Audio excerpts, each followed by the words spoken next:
Hello and welcome to MinnMax Plays. We're out here going to be playing Dying Light 2. I already rolled credits on the game, and I'm going to be doing some side quest stuff, and if Ben can ever get through the prologue of this, we will jump into some co-op. Ben, what's good, and where are you at with this game right now? Let me tell you where I'm at, Janet. I'm in a subway, brawling with some idiots, some real goons down here, but I thought that, look, it's one of those games where you have to get through a certain amount to play co-op, and I naively thought that I could just jump in and stream with you. So I'm going to be struggling to get to the co-opable point, and then I hopefully will be able to join you. But I am endlessly impressed that you have seen credits roll in this game that's 500 hours long. I don't know how the hell you did it.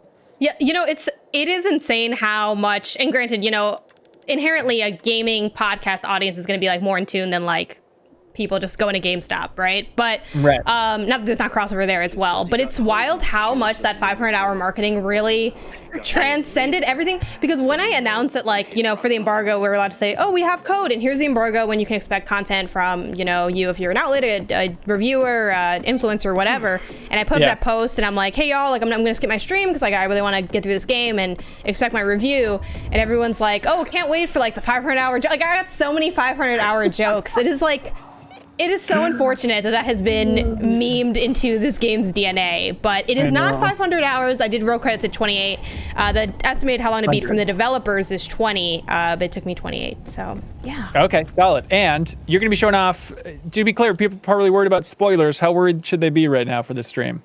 I think you're pretty much fine, especially narratively, because I'll be doing side quests, which inherently you may not ever see anyway if you choose not to do them. I'm also going to start with the lowest level side quests, so the ones that you get earlier in the game. There is, like, I guess mechanical spoilers, as I have all of the like gadgets and things. Okay. So if you're like, I really want to go in fresh, I mean, you're probably not here anyway, so I don't think it'd be a problem. But that's basically it for what you can expect. I'm not going to discuss any of the, you know, larger things or be like, oh, so-and-so's here, I thought they died, you know, like nothing like that's gonna end up happening. Right. And so mainly focusing on side quests. That's the earliest side quests I can, because I didn't do all of the early ones, so I'm like, let me go back to like these level 1 areas and see, you know, what I can clean up. So I'm gonna go back to like the earlier parts of the map. I'm looking forward to you just like mopping the floor with these early map zombies. I hope this is just like a Janet God stream. I think they do scale, though, if I remember correctly. So, but they're never really that powerful. So I think it'll be. Well, I'm gonna get as close to God as I can on this show today. All right, that's all we ask, really. Yeah, I mean, Jeff on the podcast was talking about how scared he was of every zombie in the game. So, if you're saying there are a bunch of chumps out there, this is news to me.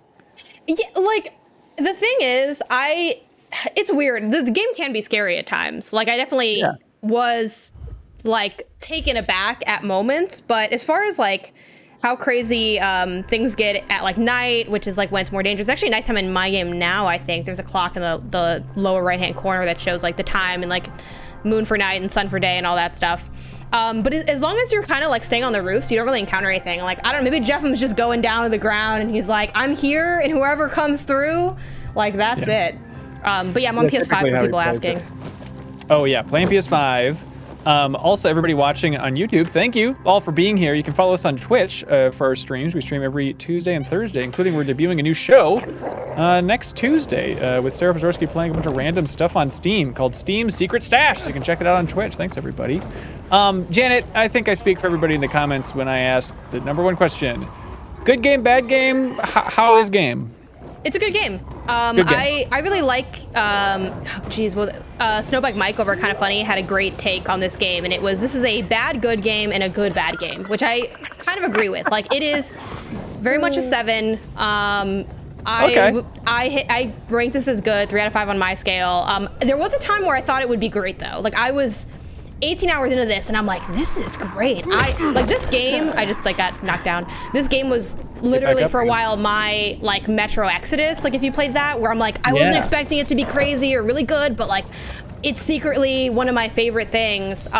It did drop down after a while because of, it kind of showed me everything it had to show me, but there was still more. And then again, the ending kind of fell apart for me. So I'm like, yeah, I guess it was just good. But I really enjoyed it. And I do recommend it, even though the ending does kind of fall to pieces. Okay. Yeah, and it seems like, you know, if you got co-op buddies, it seems like a good bet for some just wacky open world zombie nonsense. I think there is a huge market for that. Yeah, I personally really like the drama of the game. Like, I know a lot of people are kind of cold on the story, thinking it's like, oh, it's sort of forgettable. I really like the story, honestly. Like, I was really invested in like making my choices, and sure, maybe they're not like the most impactful decisions in the world, but I enjoyed having to like choose who to trust and having everyone like betray me every 10 seconds, and like people would die really easily in this game narratively. So I thought that was like weirdly exciting, where at any point like characters I really liked would just, oh, they're dead now. Okay, we got to continue because this is what it is. Not like some gameplay choice or something. Yeah, like it would just, I mean, you could argue that maybe there definitely were choices that I made that could have led to deaths, but it was one of those things where like at any point like there's maybe a handful of main characters with me along the way, and kind of at any point anyone could die, and you just never know what's going to happen because it's like a dangerous situation, which I thought was like really nicely reflective of what kind of story they're telling. So yeah, I don't know, I liked it. Do you think this game will make the 210s for MinnMax at the end of the year? Oh, ooh, 210. That's what's interesting about the 210s, because it's 20, spoiler, right? Whoa, 10, 10, 20. No, it's 210s, Janet. So here we have like a little zombie guy here, but you can just, so there's less people inside when it's night because everyone goes outside. So like in this building, there was like one person here, stealth kill, pretty simple. You know, I'm gonna say no because of who we are. Like I think I'll like the game the most of everyone here at MinnMax, probably. You know, maybe Leo or maybe Jeff. Yeah, he's like, especially because as it gets busy, I don't know how much he's gonna dig into everything else, and he's pretty deep into this game. There's a chance, but I feel like with such a hot year, I don't know. And honestly, the ending is so bad that I don't know. I think I might not put it in there on principle because of how bad the ending is. But there was a time while I was playing this again, like deep into the game, where I'm like, this might be in my top 10 of the year. Like I liked it that much. Someone was asking how much open world bloat there is. B. Corliss was asking that. I honestly don't feel like there's much bloat. Everything, I think because it's so fun to traverse the area, everything feels like it's a fun way to get around. Kind of not at the level of like Spider-Man, because like nothing really is at that level in terms of the feel of the swing, but it's reminiscent of that. Like I didn't feel like, oh, I'm doing this just to do it. They have it just to be here. And there's like a good amount of like the classic, there's outposts or like safe houses and things. One thing that didn't really get talked about like very much in a lot of the content that I've made of this, and I don't even think I really mentioned it in my review because there's so much to talk about, is there's like hordes in this game, which I feel like no one really discussed. We're like this, okay, well, like this guy, yeah, hold on, this dude needs help. So then boom, I rescued him and I got like XP. Yeah, like if you, there's a certain kind of creature that if they like detect you enough, they're like calling everyone else to chase you down, and then you have to run until you like get to safety. And there's like a timer, and like you have to like full speed sprint ahead, and it's like kind of crazy. Full speed sprint ahead, y'all. Somebody has an interesting question. Like they say maybe Janet hasn't played enough open world games to be sick of them yet. Maybe she's in a honeymoon period. Like I remember because like, it was your first Far Cry with Far Cry 6, and like you got into Horizon recently, but like is open world kind of like a newer thing for you in general? In some ways, but I would probably, my pushback on that concern or comment or observation is I usually don't like them. Like, you know, and that's something that people tend to feel upset about when I'm like, I don't know, Far Cry's kind of basic. They're like, well, this, or like I played like, you know, Watch Dogs, and it was kind of, you know, fine. I think that's kind of in that basic open world, like Ubisoft, that it's weaker, I guess. So while I haven't played as many open world games as some people may have, I feel like I have definitely not been enamored with many an open world game. So yeah, I mean, I think it's worth considering, but I don't personally think that's why I like it more than other people might. Yeah, sure. You betcha. Okay, I seem to be in the main city. Just in case anybody's wondering what's happening in my game, I'm jumping across some buildings. Okay, so a chase started for me. I need to find somewhere to go. And then apparently there's levels to the chase. Like this is level 1. If I die, that's just gonna be what it is. And they can go up to like level 4. So chasing? Like zombies chasing you? Yeah, like I guess like how dangerous it ends up getting.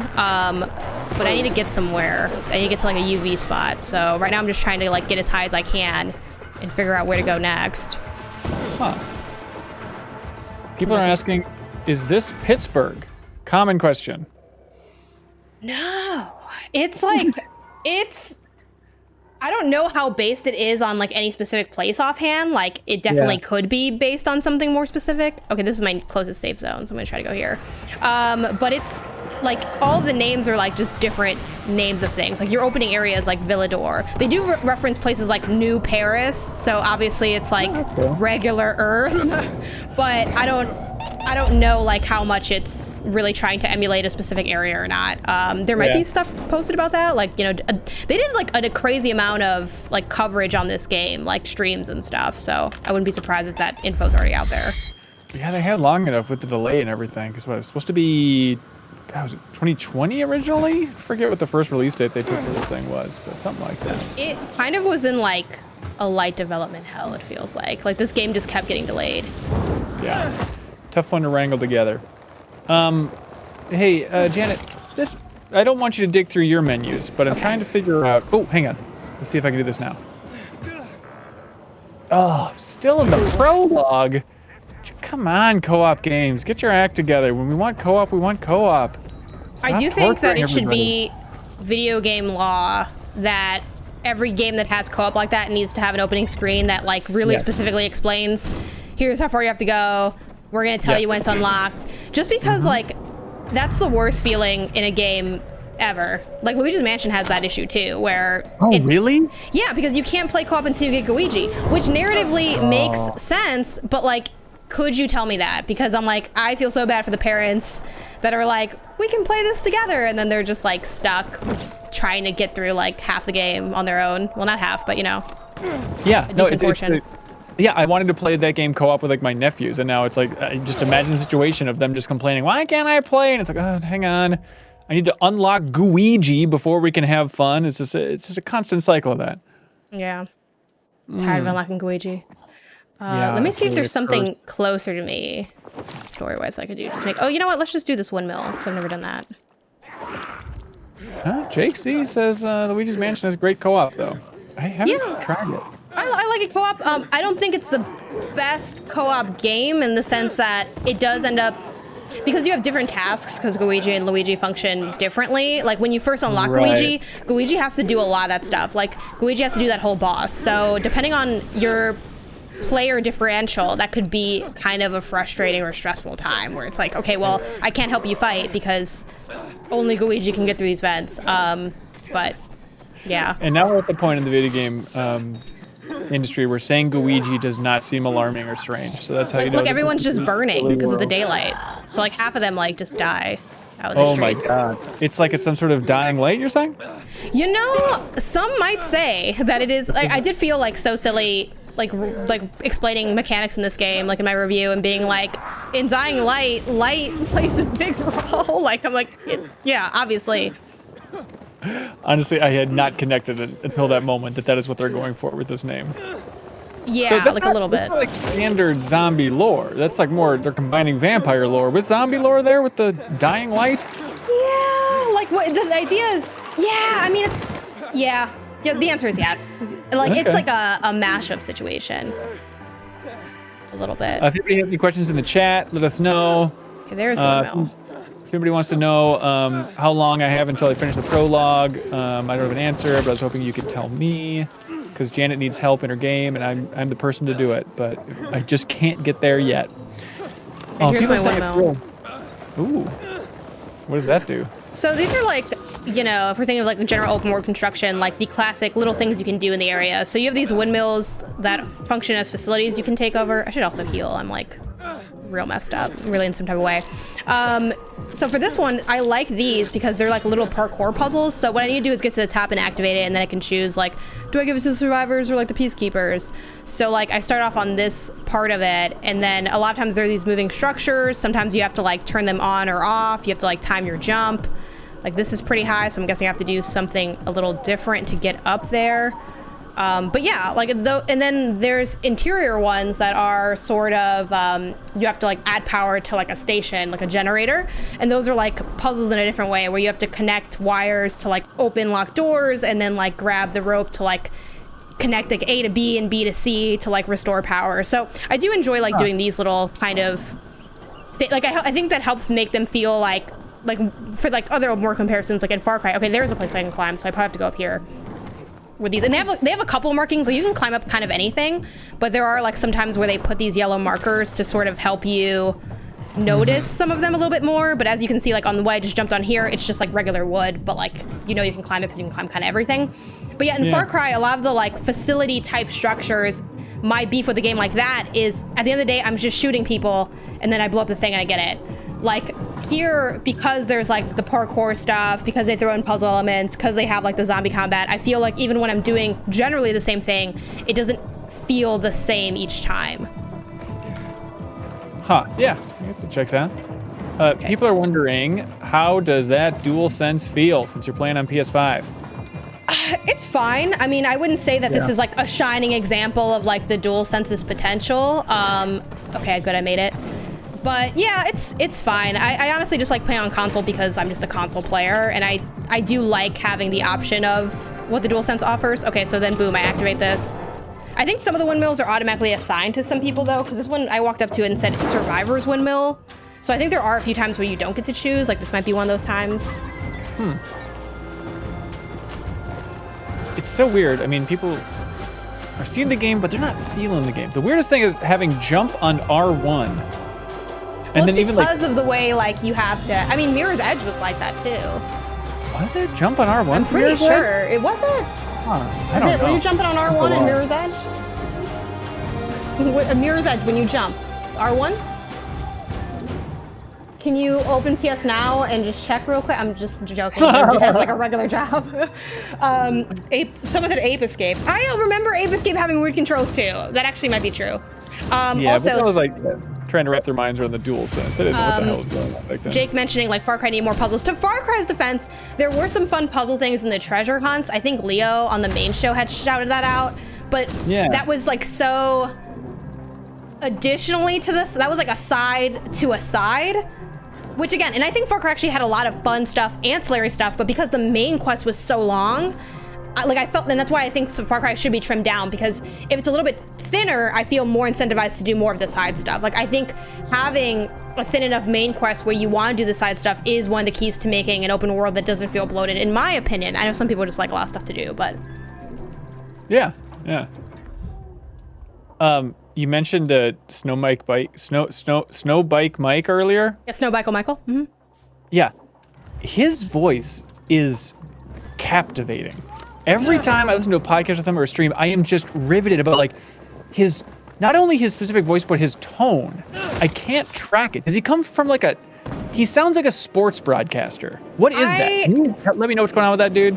I can be like, hey, what's up? And he'd probably be like, honestly, Janet, I'm just the gamer who's here excited to play video games. You know, I show up here, kind of funny, some of the best content on the internet with some of the best, honestly, frankly, some of the best, most talented individuals I've ever had the privilege of working with. So, you know, when it's high energy, when you're excited about what you do, when you love the people you do it with, I mean, I can't help but bring it to this show, you know? Like, I think that's what he would answer if I asked him, but... This isn't me knocking him. Like, I enjoy listening to him. It's just so fascinating. It's like, it's got a real kind of wind-up pitch, and then he's going to ask you a question, and the question's going to go a little bit something like this, and here's what it is, because, yeah, I respect the hell out of you. We're going to talk about these games, and my question's going to go as such. It's kind of like such a cool, unique rhythm to it. Also, like, he's one of those, and, like, in general, kind of funny, it's, like, pretty high energy, but, like, Snowbike Mike and a few, like, other moments, like, it's one of those things where, like, if you do content with him, and, like, you know, like if he has to like introduce you or mention you, I'm just like, oh man, like I wasn't down to do this because obviously I'm excited to like, you know, do the work, but I'm like, oh, now I'm like, I feel hyped up. Like, okay, this is a special, this isn't just Tuesday, you know, it's like, yeah, I don't know. There's something really nice about that, but I could never, I feel like Snowbike Mike is one of the few people that like genuinely like feels hype. Like I don't have hype. I have like disdain and, you know, Disdain? crippling analysis. Yes, like I come through and like people always ask all the time, like, oh, what are you super hyped for? And I'm like, I don't really get know what you're hyped for out there. what are the hype levels. I'm like, I just am not that hyped of a person. Like I have games I look forward to, but like there's not a lot that I'm gonna like scream and cry over. Like it's just not my personality. And I think sometimes people are like bummed by that because they want like the big reaction meme moment, and I'm like, I'm just me, and like there are great games coming out all the time, and like maybe this will be one of them. Like I don't know, like if I did it, it would just seem so fake. Like I don't have that genuine, like this is it, like this is me, and like I'm sorry, you know what I mean? Like I can't do anymore. Andy also has the Nitro for, yeah, what is it? Oh God, ripping heads and tear them to shreds, I think is the tagline for Andy. Again, like I just can't, I don't have that. I have like missing parries and downloading games on stream that I forgot to download. Like that's my energy level. Right. That's understandable. Yeah, it's kind of the tough thing about like, well, number one is you want to be like honest with your community about where you're at and with your reactions. So, you know, I always think of somebody like Jeffem. Like Jeffem just does not change facial expressions. Like, and so it's like, it's weird having him in reaction videos, but it's like, wow, that's Jeffem. Like you want him to be his true self, right? You don't want him to turn into a fake WWE wrestler here. I have a question here, and ignore the fact that there's like zombies screaming and like oh God, who's there? Why are you here? Get out of here. You know what? It's because we're inside. Let me kill these people first, and then I can open this lock. But so here's my question. I'm about to do like a lockpick mini game. What are your feelings on that kind of thing? Like, are you pro or against like the lockpick minigame? What kind of pervert is pro lockpick minigame? Me, excuse you. This is my culture. Yes. Like my culture. Yes, this is I speak for the, I don't even know who we are. Someone in chat let me know what connects us. Is it like neuroticism? Is it anxiety? Is it like a type A fixation? Like I mean, okay, here's the thing. Do you like the Bioshock minigame with like the little liquid? You know, you're moving the tubes to get the liquid. That one is fine. I don't know. Just honestly, fine? Yeah, you could make that a whole game, and I would buy it. I would buy Apple. Put that on mobile. I'd be playing it every day. It'd be my new Wordle. So the way this works is just a simple, like, you know, lockpick thing. It's like you go left or right, and if you feel resistance, it's not correct. And when you don't feel resistance, you're fine. Some people, because, you know, I checked out, like, you know, some other reviews and comments on, like, Dying Light 2, and some people, like, were super not into it. They're like, it's just so old and antiquated and boring. I'm like, what I just did here, I live for that. I love doing that. Do I need that aspirin? I don't know. Probably not. I don't need any of these things, but I'm taking it. I'm a consumerist at heart here. Nextlander, thank you for the raid with the price of 714. Also for proving that a form of alerts are working. I don't think the correct ones, but a form of alerts are working. What's good, y'all? Yeah, just for behind the scenes, we were scrambling to get the stream up and running because we were a little bit behind. It's very much default slobs, but it is an alert. It is an alert. We were alerted. We knew. That's how we knew. It'll be different next time. What's up? What are y'all playing? We're here digging into some Dying Light 2 and maybe doing co-op if Ben ever gets out of the prologue. But don't put too much pressure on me. Yeah, I made the foolish mistake, Nextlander folks, of thinking that I could jump into this game and play co-op because I'd played like an hour or something. But it turns out you got to get through this prologue and there's no telling when it actually ends. So I'm trying to get to that point so that I can jump in and do some side quests with Janet because she's not going to be spoiling story stuff, but she has beat the game. So if anybody has any questions, definitely let us know. But we're just jumping around and kind of mopping up some of those 500 hours of side quests. We're gonna just take a couple of those out of the way. Hello, maybe Sasquatch. Thanks for being here. Are we gonna watch the Ghostwire showcase together? No, sorry, we're not going to. But we'll be talking about that on the next episode of the MinnMax Show podcast. We're talking about Ghostwire. I'm gonna go ahead and make a poll, like block picking mini games, pro or against. Yes. No thanks. There's some, you know, like, it kind of falls in that same camp of even, like, you know, some Batman Arkham Asylum style things where you're just kind of like rotating the two sticks and aligning whatnot. It's like anytime you're taken out of the rhythm of the main game, it's naturally going to be jarring. And then it's like a slight puzzle on top of that and something that you can get stuck with, it's doubly jarring. So it's a tough thing to pull off and have it be exciting every time you get to it. I don't know. know, see, I live for the small, the quiet moments that you get in games like this. Like even like a, you know, non-open world game like Last of Us 2, where it's just like tense all the time. I'm like, cool, let me kill everybody, so then I can do the real game, which is opening all the drawers. You know what I mean? Like that's what, that's where the real, that's like where it all is. Like that's where it's at. Like, are you not obsessed with finding rags and alcohol everywhere? I am, but that's different than lock picking. Like I will scavenge like crazy. I love that stuff. But... Like lock picking is just scavenging with some gameplay, which sounds awesome. You know what I mean? Like that sounds like everything I've ever wanted. Yeah, my ideal situation, without spoiling Last of Us Part 2, but I really wanted DLC for Last of Us Part 2 that was just people looking for a house, like exploring houses in that world and then like choosing which one we're going to live in. That is like the world that I want from Last of Us. Seriously, so like, House Hunter, Last of Us 2. Yes, honestly, like that level of detail that Naughty Dog can bring to just the design of their houses and their environments, and just you get to choose which one you want to live in. Like that is dream living, and like a cool post-apocalyptic thing. Each house can have its own little story. I think they could do something cool, a little crossover with HGTV, whatever they got to do. Like Animal Crossing Happy Home Designer, but the apocalypse. Right. I guess, yeah, Maniac, you're totally right. That's very State of Decay. That's probably why I like State of Decay. It's like, I like that feeling of, okay, I got to choose the house, find a new base, all that stuff. This is where we deviate, because like Red Dead 2, super realistic drawer stuff. Red Dead 2 was too realistic. Like it became annoying. Like when you have to open the drawer and then close the drawer, you have to crouch down to open it. I was like, you're taking it too far. Like the fact that once I could get like dirt on my clothes and now I gotta wash the clothes, I'm like, now I don't even want to shop. What's the point? I'm just gonna get dirty. Do you think, I feel like as more time passes with Red Dead, I love that game a lot, and the story in my mind is just growing in quality, and I wonder if I would ever go back to that game, if I would be struck by like how frustrating it is to play it on a minute-to-minute level, because only the good parts are shining through at this point. I'm kind of worried about that day when I realize like, oh, that's right. I love this game, but almost everything about the gameplay is frustrating. Yeah, I mean, I think if you loved it enough, it wouldn't matter. You know what I mean? Like for me, I didn't even I didn't beat it. And I wasn't even playing it by myself. Like me and my brother were like sharing a file and like playing it together, like back and forth. And I still was like, this is just too much for me to do. It's a whole lot. Janet, I think I'm gonna I'm throwing in the towel for actually getting to you in this game. That is fair. That is fair. Trying to keep track of all this stuff and keep your eye on the chat is impossible. So I'll just be on chat duties over here. How about that? That works. I mean, now the title is still true, so there we go. That's right. Hi, everybody. Thank you all for being here. Let's see. Like, look, that was such a good sequence there. That was like the way I wrapped around the building. So that's also an ability you get like later. Like you have I can kind of briefly show the skill tree. You have like a 2-tiered skill tree of like combat and parkour. So like this is, and again, I only played like the main campaign and a couple side things here and there, and I'm already almost maxed out.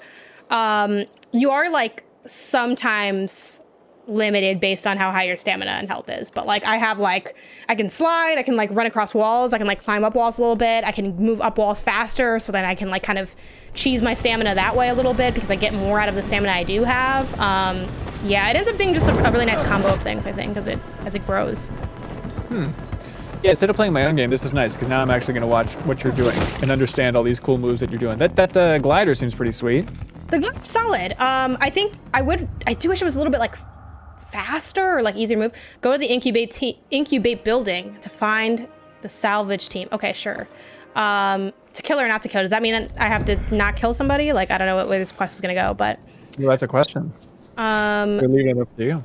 Let's see. And then they're all the quests are labeled like your character levels. So this is like a level 2 quest. I'm like level 5 because again I like already finished the game. See, now this is what's really about. Like, you open a drawer, there's something in there. Like, this is the game. Like, are you kidding? Yeah. Okay. Althooser asks, is this much further in the game? Kind of, yeah. So she has beat the game. She has finished the game, and now is going back and just doing some early side quests. Is that the best way to describe it? Yeah, like this is fairly early because it's like level 2 of like the whole game is like you get to like the 5th level. Gotcha. 70%, by the way, Janet. Love lockpicking. There you go. That's what's up. Congratulations, lockpickers around the world. This is your game. At the Larrabee building. I don't know. I just think of like an Elder Scrolls or something. Like, wasn't there some game that released recently where it's like a museum of lockpicking? I forget if this was a Get a Load of This on the MinnMax Show podcast. There was something on that. Yeah, where it's just like a collection. You can jump through a bunch of different ones, which is that's interesting because that's not throwing off the rhythm. You're going in only doing lockpicking, and that's the whole idea. I think I get more in that zone than just it's an action game, and then here's some annoying little fitsy thing every once in a while. How will I recognize Fitz? Sagewater Dragon says, wow, I haven't watched in a bit, but this new layout is absolutely beautiful. Kudos to the designer. Thank you. That is Gavin Thompson, a designer, I believe, from Minnesota or Wisconsin. Somebody local for us. Yeah, they designed the new layout. They just reached out a while ago. They designed some stuff for like some Minnesota breweries and whatnot. And so it's really fun. It's a real thrill to have that moment of just like reaching out of the blue to a designer and be like, hey, do you want to make a layout? And then just, it really, I don't know the best way to describe it, Janet. It makes you feel smart because then they'll just send you like, okay, here's 3 options. Choose the one you like. You feel like a princess for the day, I guess is the best way I can describe it, right? Because it's just like, tell us what you like. You just get to be like, B. Okay, but then for the next round, could we take parts of A and then combine that with C? I'm like, yeah, no problem. It's really strangely empowering and delightful. So I'm glad you all like it. You know what's funny about that combo concept of like, what about some of A and some of C or whatever? I've like, because I just see a million things on the internet. I've seen like designers on the internet say like, be careful if you do, if you're like someone designing something for someone or building something like some type of creative project, music, whatever. Yeah. Don't just, because obviously you have your own expertise, so it's like, okay, I know this one's the better one. They want multiple options, so let me just make like 2 ugly ones. But then they go back and they're like, can you combine the ugly one and the good one? And you're like, no. I don't know. I feel like weirdly stressed about having people make stuff for me because my brother is, or at least was, a musician by trade, and he's done like compositions for people. And my boyfriend does like design stuff so he can like make websites and make a million things. And I've seen both of them like do things for people, and like being on that side, I'm like, I hate being the customer. Not because like either of them have hated their customers, but it's because usually when you're asking someone to do something, it's because you can't do it, which means you don't have expertise. So I'm like, I don't know what is or isn't ugly. And then also I'm like, am I annoying you? Oh man, I have to ask. And then I'm a freelancer too. So I'm like, I don't want to ask them for too many revisions because they probably got other stuff going on. And I'm just like, I don't know. I mean, I do enjoy like getting things made, and it's awesome to work with great people, but I'm just like, I'm so scared that I'm like a bad client. And even like currently my boyfriend's doing an overhaul on my website, Pen to Pixels, and he's doing a redesign. And he's like, oh, what do you want for like the homepage? And I'm like, I don't know. And I'm like, here are sites that I think look nice and other ones I think don't look nice. Can you make something with that? And then I'm sure he's gonna make it. I'm gonna be like, actually, I don't know how this is. And that's why I asked you. So I'm like, I don't know. It's just, I'm just a very stressed person, I think, despite having this be what I do. Ratscast in the chat says, hey, Ben and Janet. Hello, Ratscast. No Ghostwire Tokyo watch party? No, sorry. No watch party for that. But we talked about it on the next episode of the MinnMax Show podcast. That'll be going live next week. We did a live reaction for Gran Turismo 7 State of Play yesterday. So if you're really craving a live reaction, you can check that one out because we go gaga. I don't know if you saw any glimpses of that Gran Turismo stream, Janet. I did not. How was it? It was about what you expected. It set a certain rhythm of just, we're going to be relaxed. We're going to play some good music. We're going to slowly show off the features of this car. There's a whole section of that game where there is a car cafe where you go to like this adorable Japanese little cafe, and then a waiter gives you a menu, and the menu is just filled with cars. And it's almost like visual novel-esque where you're talking to these men in this cafe about their cars, and it's really bizarre. No swim. Getting back to this freelance stuff, saying it's a fine line for the client, but we should be good at guiding you through that process of discovery. Yeah, I hope so. No swim. Damn. It started out as a friendly meeting. It's a real relief in the MinnMax Discord, which you get access to if you support us on Patreon at any tier, the $2 tier. We have something called the Backstage Pass tier, which is like the $10 tier. And it's very nice, and it has alleviated a lot of that kind of more tracks, paralysis of decision, whatever the hell you say that. There more bodies. Where I will make like up to 10 thumbnails for YouTube, and then I just put it in there and then let the community vote on which one is going to pop out. So that really helps for like, I don't have to trust my own artistic sensibilities of what looks nice and what doesn't. It's like, okay, they say this is the most eye-catching thumbnail, so we got to go with that. Yeah. And that is a real treat. And it can really be surprising. The most surprising thing is I'll come up with some custom, beautiful, unique thumbnail. With a note attached. And then it turns out, no, we just like the key art. We like the box art. And it's like, oh yeah, that's right, because you just want some iconic imagery to really pop out more than some clever montage. It's just like when people are looking at a thumbnail, what's the thing that catches their eye? Okay, probably the key art they've seen a lot. Like for Dying Light 2, it's tough to have a zombie as your key art, and so like this game has like that unique box art, right, where it's like the head in the town. Split in half. Yeah, but it's like, okay, there's like an iconic, well, it's not like Master Chief or nothing, yes. But like there's an iconic image for Dying Light 2, and it makes trying to message this game, even on our end, and communicate that we have a video about it so much cleaner. Yeah, I had the same thing with Dying Light 2, where they have like obviously the well, maybe not obviously to people who don't do this, but like the press kit of like, here are some images you can use. And I'm like, I'm just gonna use the key art because it's not like there's Master Chief where everyone knows who Master Chief is. I'm like, I don't think if I show a picture of Aiden jumping through the sky, which I was gonna do because I thought it like conveyed what the game was well. Yeah. I'm like, I don't think people are gonna see this and be like, that's Dying Light 2 as opposed to the key art. So yeah, I think so. A Christ, not thee, says, this is such a Kyle Bossman discussion. This is why I love Kyle Bossman. This is why I'm obsessed with his brain as well, as he also cares a lot about this stuff. Rich Bad at Game in the chat there on Twitch says, I was reading the Nobody Saves the World review on Pen to Pixels. It was a great read. Thanks. Appreciate it. That. What's the logic? Because you got to explain this to me. Like, I know you said you wanted to write more reviews for Pen to Pixels here. What's the idea or the thinking to help fuel that? Like, what do you mean by that? Like, I don't know what that question means. Can you restate the question? I will restate the question. Yes. Why do you want to write more reviews? Oh, I love criticism. Like, that's what I do, you know? I mean, I enjoy streaming a lot, too. But to me, like, streaming is just an extension of my criticism where it's a little bit more casual and live. I think it's really fun to, obviously, in this case, I'm more, like, reacting to, like, what questions y'all have, because I already have, like, I played this game already, right? So I have formed plenty of opinions on it. I'm kind of just here to show and discuss. But like when I'm doing something like live for the first time, it's like me with an audience figuring out like, what do we think of this? And like, where do we think it's going? And all these other things. But yeah, like I love criticism more than anything. And I want to make an outlet that has critical writing. Right now it's just my writing because I don't have a budget to pay people and I don't want to accept free work. Unless it's like, you know, Isaiah building something because he like lives with me, which is different than like a stranger who's like, oh, I just want to review.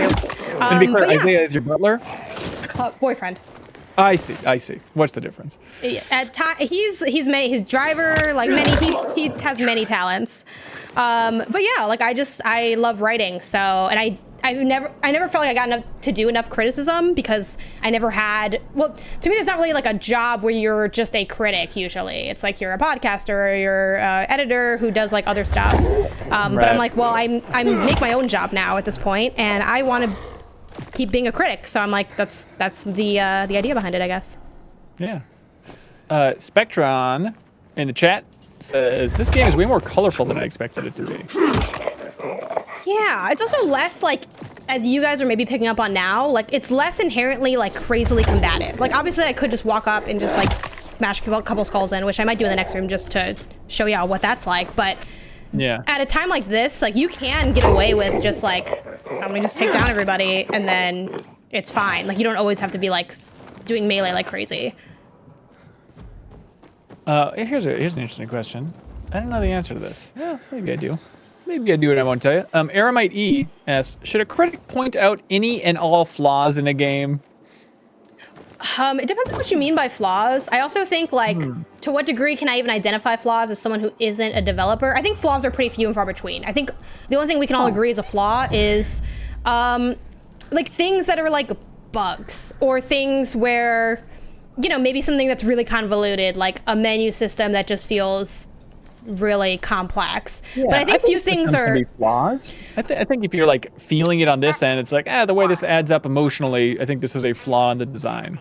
I think that's still my opinion though. Like, you know what I mean? Like some people might like that. And then I can't really say, like to me it's a flaw. And I guess I'm kind of being nitpicky, but I also think like words are important, right? That's kind of the whole point of being a writer. So it depends on what you mean by flaws. I think you should always point out like to me, like what you should do as a critic is identify the mechanics and explain how a game works while also explaining what you thought about how that functioned. So like a big thing that like I learned like doing criticism, especially like from getting edits from like Dan Stapleton at IGN, was you should never just be explaining what a game is. That's a summary, that's not a review. So if you're gonna say like there's melee combat, okay, cool. Is it good? What about it? Is it fun? Is it crunch? Like everything should have some level of an opinion in it. So that's sort of my approach to criticism. It's not necessarily me identifying like, I identify the good and the bad, but I wouldn't say that like it's my job to point out flaws. There's a flaw. Yeah, right? Like that's something that you might mention. Oh God. Okay, no, that's just I'm not on the server anymore, but it's fine because you're not. Ben's not showing up. It's just me here. I'm showing up emotionally as every zombie that is dead. I think the job of pointing out flaws is QA more than anything. Oh, who's this guy? Is this like? Oh, this is one of my friends because I have like a survivor town. Oh, okay. I thought you meant one of your PlayStation friends. No. Oh, that's God, I less hope not. interesting. Okay, wait. So you can recruit little buddies to come out and help you? That's cool. Like if you have a more survivor-oriented like city, when you're attacking, sometimes like people will come up to help you, and you also have an option of like survivor revives because like if you die, like if I died here, I think I'd respawn like kind of far away, which is a little bit annoying. But at the same time, if you have the survivor thing, you can like have a survivor respawn you, and then you're way closer to where you were at. It also just depends because sometimes the respawn point is like not terribly far from the main mission, and sometimes it's kind of like a walk. Bit of a trek.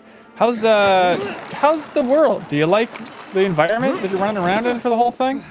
Yeah, I mean, I think what's fun is the parkour. That probably is like the agreed upon shining star. Again, I really do enjoy the narrative drama of the game, but I think if I had to say what does the game do best, it is the parkour. Let me try to kick this guy off. Oh yeah, do a good death loop kick here, please. It ain't gonna be that good because that's like the best kick ever. Yeah. Way less satisfying, but still fun to do. You still got there. Oh, look out. Okay, and then the dodge is with R1, so. Nice little kick, Yeah, I was surprised in like the... He just kind of walked off that ledge himself. But I'm surprised... The best part of the game, let's go! Oh, forget kicking, here we go. Oh, just imagine what that tension feels like with that dual sense. You actually do feel it. No, but for real, you actually do feel the tension. Sagewater Dragon, thank you for being here. It says, when they first started off this game, remember them talking about how you'd be making these big sweeping choices that affect the whole city by flooding it or whatever. Did any of that actually end up in the game? No, the flood thing just is not there. It's funny because some people, I know people who did that E3 demo, like I didn't do it, but they were like, was that a fever dream? Like that happened, right? Am I gaslighting myself here? What's going on? But yeah, it's one of those classic things that like just never came to fruition for whatever reason. Oh God, oh man, ooh, we're dying. I'm dead. We looked at the light. We made the mistake. I fell out of the building. We'll see where I respawn. The tip is so condescending too. Like, did you know active LAN? See, I can do survivor respawn. So I'm gonna try to do that and see if I think someone comes up and like helps me. Yeah, just like one of the people in the town. I did not stay human. Well, I did stay human. I'm just a dead human. So. No, that's different. Dead humans aren't humans. They're corpses. I think dead really? I mean, really? If you report that, is that a human? Well, I guess you'd say yes, that's a human. Exactly. Like, would you be like, no, they lost their humanity because they've died? And I guess like when you dissect a frog, they still call it a frog. They don't say you're dissecting. I never dissected anything in like biology class. Like we never did any dissection. Wow. Based on your love of criticism and tearing things apart, I really feel like you could have torn apart a physical being. Thank you, Ben. With your words, you know? A little bit column A, a little bit column B. Never mind. I'm so scared for what I thought you had. I'm tell like a dissection story. It's like, I remember doing something really stupid with like a baby pig that we were dissecting in class in like 6th and 7th grade. Why? You were doing that in 6th and 7th grade? Why? So early? Yeah. I don't know. I went to an all dissection school. It was like every grade you had to dissect a new creature and it got bigger and bigger. And then senior year it was an elephant, so that was exciting. We all look forward to that. Oh my god. Don't do it. It's no good. And like the smell is the worst. 'Cause, like, I don't know if you've ever smelled formaldehyde, but it is No, horrific. I haven't. I've lived a very like privileged life where I didn't have to involve smelling formaldehyde. You're lucky. Yeah, the thing I've seen other school, like my brother did dissection. Like he dissected, I think at first it was like, the first dissection they did was a worm, like super simple. And then they did like, I'm gonna guess like a frog, and I think pig was for like AP only. Like you had to be like at the higher level of biology to do like the really cool dissection, but. Right, you don't give those to dumb kids, yeah. You afford it. want your something messed up? Sure. Oh, hang on, Aaron J. Bear says Look new at show the plus fire! idea. That's good looking. Aaron J. Bear says new show plus idea, cohorts just smelling formaldehyde. Oh god. I feel like that was the bonus podcast from a while ago, was talking about smells. So we've already had plenty of smell talk for new show plus. But in Michael Crichton's memoirs, autobiography, the writer for Jurassic Park, and also the creator of ER, which is relevant here, but he went to medical school, obviously, and he has a whole chapter just talking about like dissecting humans for medical school. Okay. And it is horrifying. And he said that like everybody in his group would always make him do all of the brutal dissections, and at some point, brace yourself everybody, this is your last warning, at some point he just had to take a hacksaw and take it to a corpse's face and go right down the middle. Like just middle of the nose vertically, just and just go through an entire human skull like that. I don't know, to be a doctor, just in case you ever have to heal somebody that way. Okay, well, how come we still have COVID then? What's going on with that? I also felt like did anyone else get this is obviously me joking, just to be clear. Like I'm laying it on thick here. Did anyone else also get like the waiting at a restaurant feeling for like every like scientist in the world, where I'm like, where's our vaccine? You know, where's our cure? Like I've been waiting here for 3 years. I would like a cure for this disease. Center for Disease, like where, right? You know what I mean? I'm like, where is all these degrees, all this money? Where's that fancy vaccine that I feel like you should have created for us? The slippery slope. Janet's she's got 15 minutes on her COVID theories, and it goes a little something like this. Take it away, Janet. Oh my God. We're going to be joined by Neil Young and Joni Mitchell soon. Oh, jeez. Can you imagine? I'm like, where is it at? Like, I'm tired of waiting for this. And now my blood, as far as I can tell, is 20% COVID vaccine. Oh, God. I've had some fucking boosters. Have you really had that many boosters? I had one. No, I also just had one. Okay, I'm like, where are you getting these? But let me know. Like, let it be known where are these extra boosters at. This is just like a regular guy, right? Okay, good. I'll take this. Now he's staying human, but you never know which way he's going. I find it funny that you can like, I don't think there's a beehive here, but you like loot beehives, and the way you do it with like this weird wax on, wax off animation never ceases to amuse me. Yeah, it's the first thing you do in the game is you pick some honey. Yeah, and I'm like, I feel like this would hurt me. You know, I mean, it's a game, right? But like, I was taken aback by it a little bit. I'm going to, by the way, Nextlander people, welcome, hello. What were they streaming over there? Were they also streaming Dying Light? So how do I get up here? I'm gonna just, for my own education, I wanna just look at a zoomed in shot of bees making honey. Cause it comes out their mouths, they like vomit it up, right? I don't know. I'm kind of scared. I'm kind of scared of bees. You should be. Have you ever been stung by a bee? I feel like you have because you're from the Midwest, right? Like that's kind of part of being from the Midwest. How many animals have attacked you in your lifetime? Because I also feel like it's a very Midwest experience. Yeah. Well, these close-up shots of bees are certainly reminding me of all the traumatic experiences. I've been stung by 2 bees in my life. Okay. Once I was playing with my sister outside, and I remember we weren't wearing shoes and just walking around and then just stepping on a bee, and it was brutal. And then the other time, and it hurt. And the last time was like a couple of years ago, just walking around like by a lake, and I got stung. But I've never been stung by a wasp. That's like a big thing, because everybody says it hurts so much more. No. And I'm just waiting for this to really sink in, for what it feels like. There's part of me that's messed up, I know, but I kind of just want to know, like, how much more it hurts. Like, wouldn't you just like to have that comparison in your mind of have like a bee sting you, and then a wasp sting you right after, so you have like the direct one-to-one. Like, now I know objectively it is 4 times more painful. Something like that. I could say yes to make you feel less alone, but I will not lie to you, and I will say no. I do not have that desire. I want to be unscathed. I want to live my like I've never broken a bone. Like I have a pretty good I've never broken a bone. Wow! Congratulations. What did you break? Was it arm? Collarbone. What? That is so specific. What happened? Yeah, I was tubing down like a big tube hill that we have at my cabin. Okay. And it was really icy out. And for some reason, like my parents weren't there, but it was my mom's coworker. It was like this big guy, like big security guard looking guy. And he worked at like a juvenile correction facility, just like a real tough guy. And he's like, "Oh, we're going so fast. It's really icy. Why don't we build a jump at the bottom?" And everyone's like, "Good idea. Cool, cool, cool." So he built this huge jump, and then I went down and went off it, and then my tube flipped completely upside down, and I slammed into like the icy, compact snow from hell.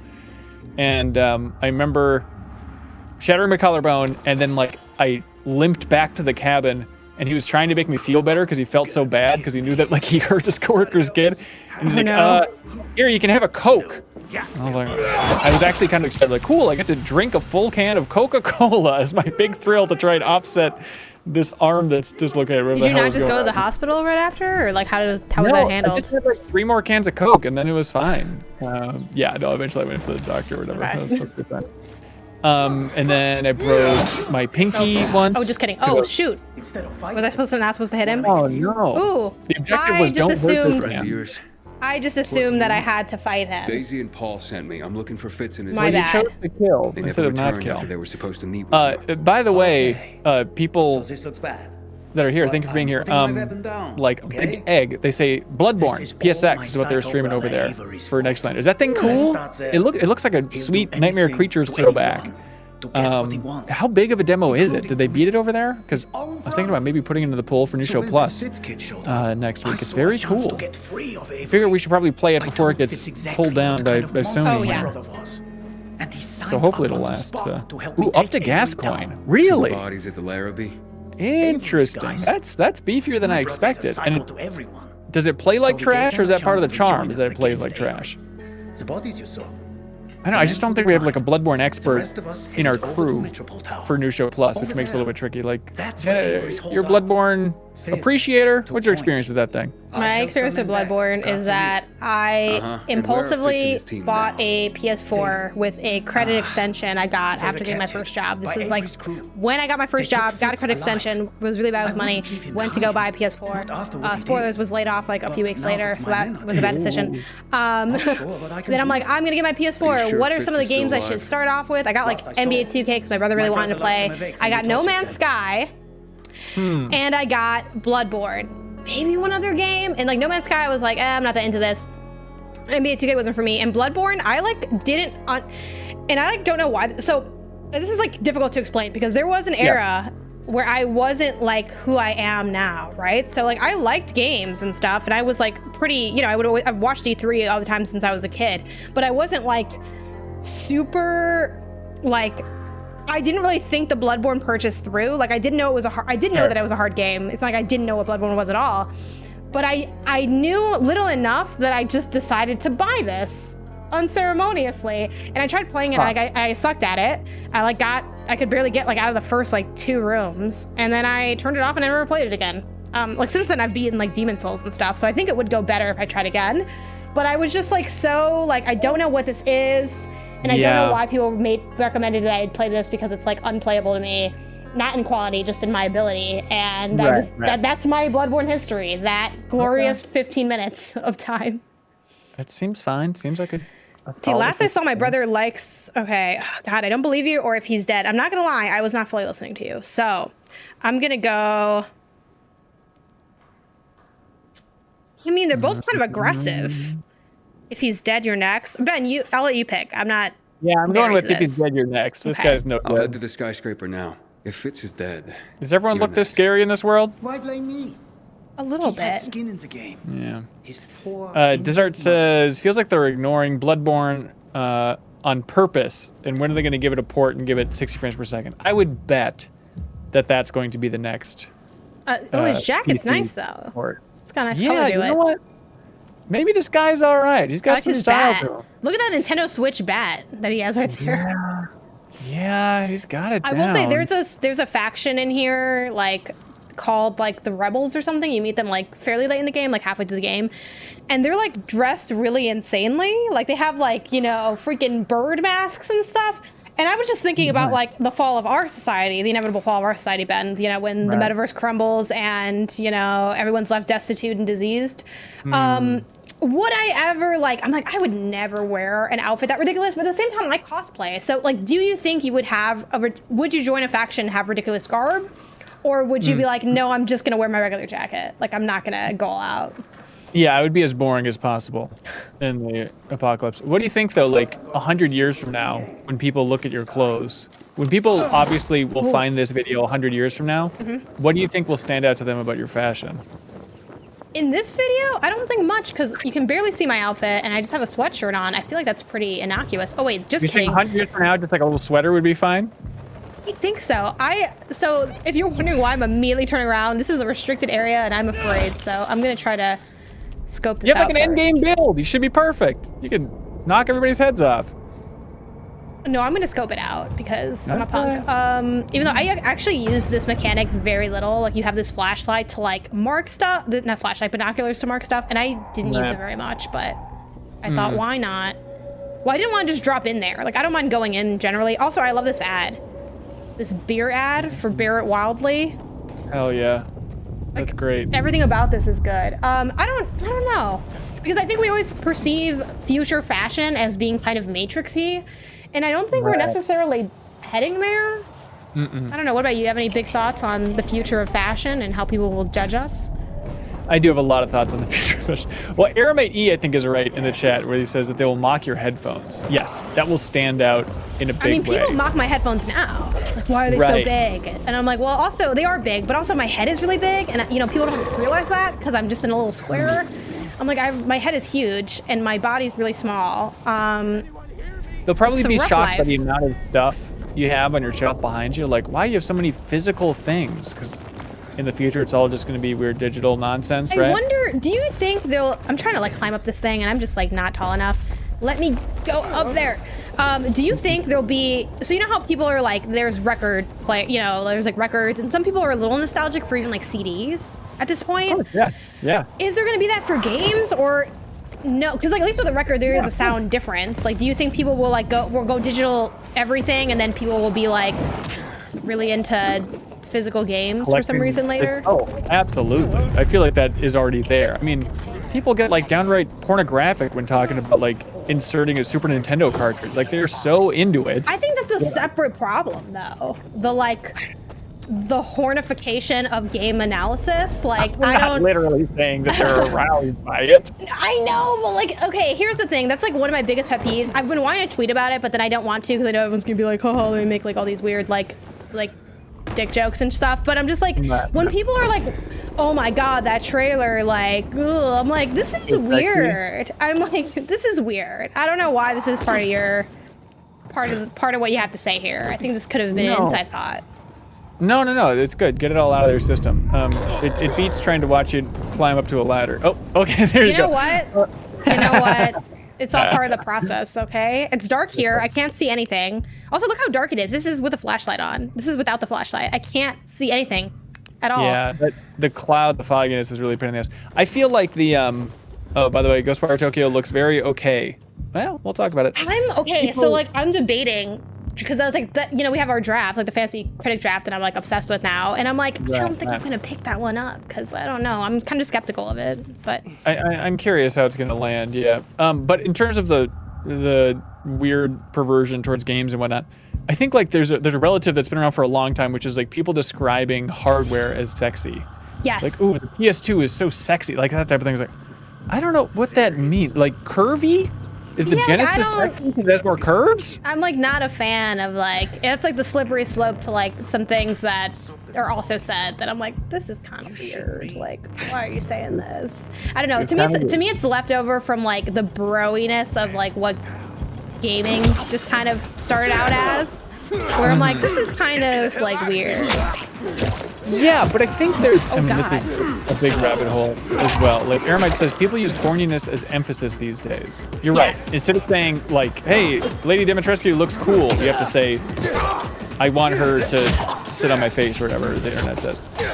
It's like you But use that. that's different because she actually is like meant to be sexy and like that's part of her character. Like that's different than like wanting to wanting Lady D to step on you is different than being like Right. this trailer like made me hard. Like those are different comments. You know what I mean? Like Janet, if I did nickel for every time. Yeah. I mean but then people really do make comments like that and they're like, I'm just joking. And I'm like, yeah, but like you're an obnoxious like bro. And it's like not a fan. I think look, this is again a real rabbit hole. But I think within the internet in the last 5 years, it is like a strange momentum of if there's any non-heteronormative sexuality, it's really leaned into and heightened. And I'm not saying there's anything wrong with it, but it feels like if there's anything that's like, yes, we want these two people to kiss, like especially if it's a gay couple, like desperate for that, or like any sort of like kink stuff people are really leaning into in a way that's like really welcomed by the internet these days. It's just like an interesting social trend that I'm still trying to wrap my brain around. Yeah, the monster lady stuff. Well, it's weird because I think with Resident Evil, like there's and I don't have the mental ability to do like this research piece. I'm sure someone has, but there's like a purpose there, I think, because there's like horror and like horniness. That's like a whole genre of things. So I think that makes more sense. And I don't know, I feel like I didn't really see like people fawning over, I think like queerness in games and the excitement for queerness in games is a little bit different because like, it's not like people were fawning over like Ellie and, oh God, what's her name? Abby? No, her girlfriend. So it's a Dina. D, I think, Dina. Yeah, like people were just like, oh, they just were, you know what I mean? Versus like, I think there's more excitement when it's like weirdly coded and not as like explicit than anything, when it's just kind of like a fandom thing rather than like a canonical thing. Yeah, kind of like, I mean, Hades is a good example of everybody immediately talking about every character. Like, Hades is very meant to be like very sexual, but it's because it's like those gods are like sexy. Like that's how the whole like they're always made to be like that. Like the stories are crazy. It's part of why God of War, at least like the old God of Wars. Not that I think I was never going to be a fan of like the weird mini game sex cutscenes that like old God of War had, but I think there was like some level of precedent for it in that those stories are often like very intensely sexual. Like the Greek myths are like a lot. Right. And yeah, I'm just trying to brag about being uptight, I guess, because I was playing Hades. I don't think I ever saw a character and was like, va va voom. It's just like, yeah, they're video game characters. I guess some are muscular and stuff like that. I feel like everyone in Hades is hot, though. Not that like that is going to be a big sticking point for me in my commentary of Hades, but like, yeah, like, I don't know. And it's like, there's a lot. Hades has a lot going on. Hades has a lot going on. Look, people are trying to wrap their minds around this conversation in general in chat. Everyone's all over the place. Hades already has the possibility to have a threesome. Yeah, look, I guess you're right. And yes, Greek myth, yep, sex is all over. That's true. Build says, remember that one time a god and a goose got it on? Yeah, it was a good old days. Vaguely. I think. See, Hades this breaks has my great heart. art. I can't pick this up. My inventory is full. That's so upsetting. Throw everything away. Just empty your inventory right now. No, but why throw it away when you can sell it later? Is the thing. Because I don't want to you lose don't money need on this. What are you gonna do? You already beat the game. Are you gonna go back to it after the stream that much? Probably not, but like, this doesn't mean that I should, just be careless. I don't think. I think it does. I think this is the game where you throw away all your resources. I also barely even have any money. I feel so broke in this game. No, don't say that. Come on. How's the main character? He's okay. How hot is he? I meant to say. Oh, Sorry. how hot is he? You don't see him, and from the marketing, I don't think it's his most flattering light. Okay, all right. Sorry, I'm joking. How is he in general? I did, for what's worth, like, and again, I think analyzing characters' attractiveness is different than like this trailer, like I want to, bang this controller or whatever. Like that's weird. That's always gonna be weird to me. I feel like I've seen a lot of takes. I rarely see this trailer is so good, I need to make out with it. Don't make me start. I will start sending you them when I see them, because I definitely see these takes. Like I definitely see these takes. I can imagine over like a PS5 faceplate or something. I mean, that it's only natural to be aroused by. But I see like those comments of like, again, it's like a weird fetishization of like objects that I see. But really, like trailers, people say maybe not the I'm gonna start documenting, and I will send you these as they come my way, as they come across my desk. Okay. No pun intended. But here we go. This is the guy right here. Christ, Janet. I feel like he's on fire. I love when you can have like weapons that are imbued with different abilities. There was an actual question about this guy. Oh, the character. So, I think he is like classic blank slate main open world character. The one thing I do like about Aiden though, in how he's written, is he is a little bit snippy. Like he's just snippy enough to kind of have a little bit of a personality. And I think, but I'm okay with him not having more of a personality because I think he's really meant to like be around to let like the other characters shine. Do I have something I can throw? I do have stuff I can throw. Hold on, I'm stuck in this corner. I hate how long the heal takes in this game too. That's why I'm not doing it. I got a redodge. There's gotta be a million upgrades for that, right? Kinda. I mean, there's some stuff you can get, but it's not a lot. Like, my inventory's full. That's so upsetting. Okay, so look at how long this heal takes. I'm never gonna be able to do that. Like, that's aggressive. And I already have like cooled it down a little bit, like based on like buffs and stuff. But all right. Desart is asking, when's Dead Island 2 coming out? That is a great question. Is Sumo still working on it, or did it transfer away from Sumo at this point? Like, and Sumo was bought by Embracer Group, I believe. So I don't know. Who knows? Like, remember that trailer where this person jogging and everyone was turning into zombies behind them? Came out 1,000 years ago. I actually don't really remember that very much. It was a good trailer. Do you remember the first Dead Island trailer, like the reveal trailer for that one? No, I like Dead Island is like something I barely have any perception of. Like I never played the games. Like people have mentioned it a bit, like with the release of this one, but yeah, people really like that first game. It is kind of cool.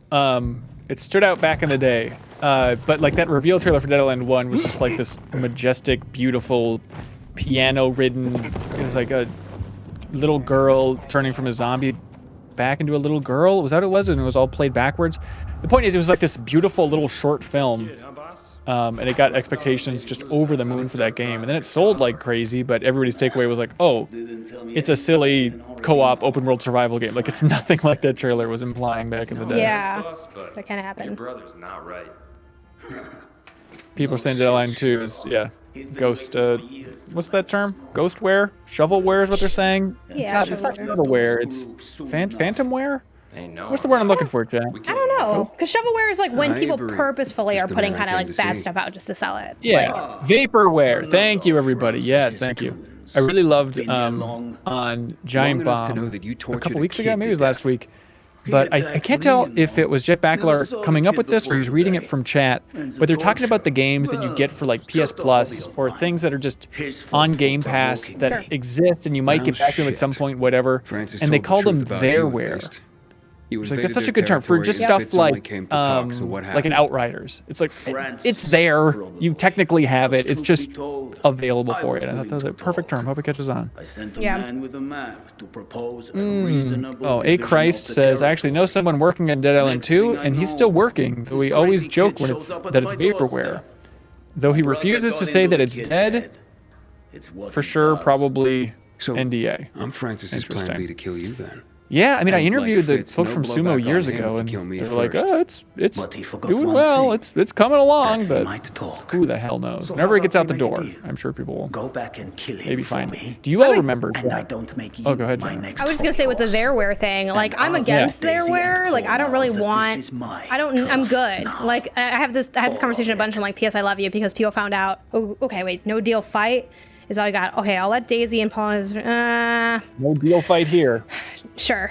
That's a Why not? shitty deal. No way.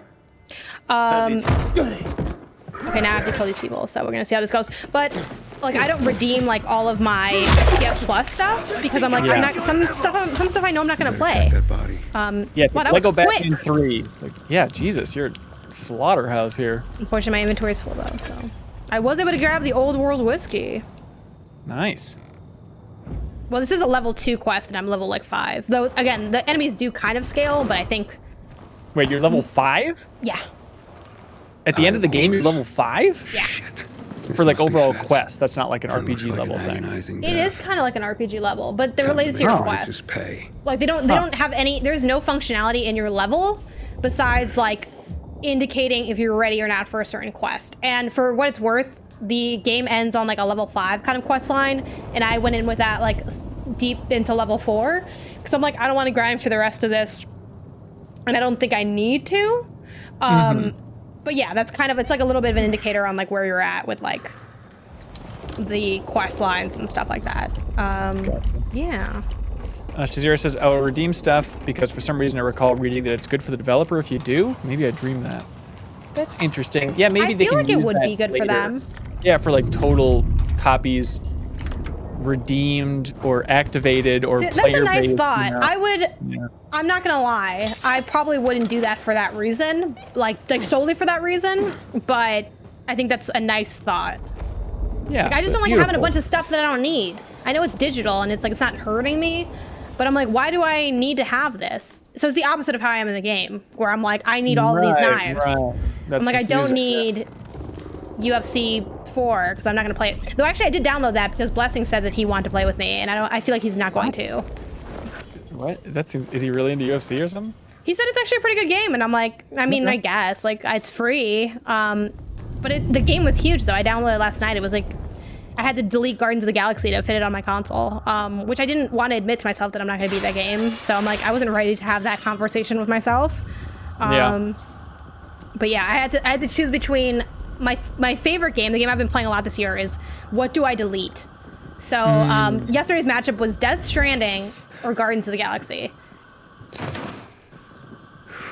So I went with Guardians because I feel like I don't think I'm playing either, but I think I'm less likely to play Guardians. I just don't have anything in me to do it at this point. Did you start Guardians? Mm-hmm. Okay. But I'm not that far in. I'm like 4 hours in. All right. I love that game, but if you're not going to do it, yeah, you're probably not going back at this point. Yeah, I mean, I still am lying to myself that I will. You know what I mean? Like, I want to keep up that lie a little longer, but not anytime soon. Like, enough that I deleted it. But, yeah, I don't know. Be honest. Everybody in chat will know if you're not being honest. Who do you think is your best buddy in the game industry these days? Who do you feel like is it Blessing? I think so. Yeah. Which is like a little embarrassing because I'm probably not his best buddy. Like that could easily probably Michael or somebody else who like he lives with or anybody else. But I think so. Else. Like, well, I don't know. I feel like he knows more people in the industry or like is more chummy. I don't know. Yeah, I guess Chummy. it's probably Blessing. That's It's probably nice. Blessing. That's sweet. Other like game. I mean, I have a good amount of my friends at this point are games industry people though. Like there's Kelsey. There's Casey over at IGN, so, but I think I'd probably go with Blessing just because I think I talk to him more frequently. Part of that's because we work together, but you know. Yeah, that's natural. What I was going to ask earlier is, Ben's heart's breaking right now. Ben, who's your best friend in the industry? You knew it wasn't going to be you, though. Like, come on. I was going to say Janet was my best friend, but apparently when she chooses Blessing, that's fine. That's fine. I don't know. Yeah, I mean, it's easy because it's like, oh, it's like Tim Curry or Dan Reichardt or something, but like that feels too easy. But what are you basing that on? Like frequency of talking, like depth of relationship, like oh god, I'm falling. Oh boy, yeah, depth of relationship probably, and just I've known him since I started the industry back in 2010. The man who slapped you? Were you slapped by one of these men? Yeah, Dan Reichardt, slapped me. That's right. Is some video. So his idea was when he was here over the summer, he said, "Hey, I want to shoot a video of you opening the door and then I slap you, and then I want to insert it into my stream in the future and make it look like I flew all the way over here to slap you." And honestly, I was delighted. Like, this seems like a funny little bit. Sure, that's a weird thing. And so then I opened the door and he slapped me and I completely forgot about it. And then like this was over like July 4th or whatever last year. And then everybody people in the Discord had this still of like me at my back door. And I just saw that still image that somebody put in the Discord. And I was like, what is it? I don't know what this could possibly be from. I forgot about it because we filmed it like 7 months before or something. So then that was the big thing is he pretended as if somebody was quoting an old opinion of mine in the chat. And then he was so offended that he'd get on a plane and drove over here and slapped me. But he misquoted it because he said that the opinion was that I said that Aggro from Shadow of the Colossus is the most interesting video game character of all time, the horse. And I did not say that. I mean, 10 years ago or whatever the hell, because Dan will not forget something unless he gets it wrong. In that case, he will remember it. The point is, like 10 years ago, I said that Aggro was the character I cared the most about in a video game, like whether or not they were okay, if they were going to get hurt. And Dan just could not fathom the idea that I cared about a horse more than anything else. It was like, no, I think Aggro is as good as it gets. People like love that horse. Like, oh yeah, big time. Everyone's dead. Just okay. Also, like, Fitz can we talk about included. Time for you what happened to that horse? Like, I don't want to spoil things for people. It's an old game. The horse is fine. It's the horse is in danger at a certain point in the game. Right. So people, I know about the horse at this point. So I don't think I'm ever gonna feel anything for the horse because I know about the horse. You know what I mean? But also, I'm just not a fan of that game, so I don't know if I'm ever never going back. But I think there's a way that I can infuse this. Oh wait, also I have this move where I can like go in a circle. That's fun. That's what I would do in an actual fight with these guys. Is just start spinning around. I think. Yeah. Okay, here we go. One thing that's kind of nice that y'all probably won't notice in like these fights because they're pretty simple at this point, and in general the game's not like hard really at any point except for me falling down that flight of stairs right now. But you really can't fully spam attacks. Like I know I'm a little bit spammy in my combat, but especially with human enemies, they do, like if you keep just doing a heavy attack, they will notice and they'll start dodging it. Same with like the knives a little bit. Like they're like if I kept going with the knives, like they're gonna notice at a certain point. Like you have to kind of switch it up. God, they're like stuck here in this little well. Let me try to just. Oh, how is that possible? I feel like that shouldn't have been something that could happen. Oh, I'm out of knives. What do I have? I have oh no, I just have my grappling hook. Ugh. All right, well. Okay, no, he messed up, so.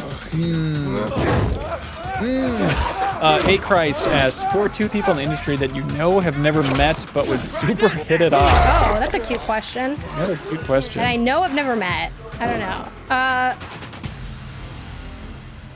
Here, maybe to make it a little bit easier, Ben, is there someone I haven't met that you think I would get along with really well? I feel like you know a whole sector of the industry that I just do not know. Ooh.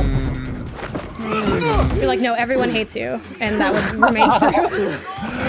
Oh God, no! Oh, no! No! Oh my God, that was really scary. Well, you haven't really recorded too much stuff with Ana Diaz, right? Correct. I feel like that's because I know her though. I knew her even before I started recording with her. Yeah, like we've talked before. Yeah. Oh, how'd you know her? She had hit me up. God, I'm falling. I died. I'm sorry I keep falling, y'all. I don't know what's going on here. It's like the stream slips is what I call it, when you perform a little bit worse than you normally do. She had hit me up like a little bit after I started IGN, like wanting to like meet up and like talk about stuff, but I think I wasn't. She's like, oh, you're gonna be at GDC, like I'd like to, you know, like chat or whatever. And I'm like, oh no, but like this, that, and the other. And we had like a, you know, small conversation, and then I kind of just knew her from there and like followed her work. So like when we did content together, like I didn't like, I don't know her like crazy well, but I don't think that counts for this question. You know what I mean? Okay.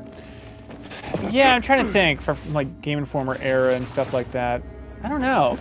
Yeah, that's tricky. I'll think about it. See, I can actually go to like women, which probably isn't the right way to answer that question. It's like, well, it has to be a woman for you to be buddies with them. It helps. No offense to everyone. It's funny because like I work with a lot of men, right? And like sometimes I'll like post about like gendered stuff or whatever for like the industry, because obviously like I think the lack of women is like a problem in the industry and a bunch of other thoughts. But I'm always like, this does not mean I hate like Ben and Greg or whoever, because like yeah, which I think most people understand that, and I think anyone who does not want to understand that. Yeah. It's funny because I had written something about like working with men in the industry, and someone's like, I feel like this is about MinnMax, and I'm like, why? I work there. Like, why would you? Do you? Like, that's like a really weird leap to make. But the tone of the tweet was just like, I'm sick of men on podcasts, like just that type of general thing. I'm just like, well, it's like I'm tired of. I forgot what the tweet was. I'm often tired in this field, but I think it was something like. And Avery are dead. I think I specifically was complaining about being invited onto other shows from men who I don't know. Fuck. who are like, "Hi, I'd like to invite you because you're the only woman I know." And I'm like, first of all, Do they not to be a literally snob. phrase it like that? Yes, I've had people phrase it like that. Like literally, someone said, I don't have like the DM in front of me or whatever. Like not to put them on blast, but it's like, hey, like, what's up? Like, this, that, and the other, this is our show. Like, we're looking for, like, more, we'd like to have, like, a more diverse cast, yet we're all, like, white men. You know?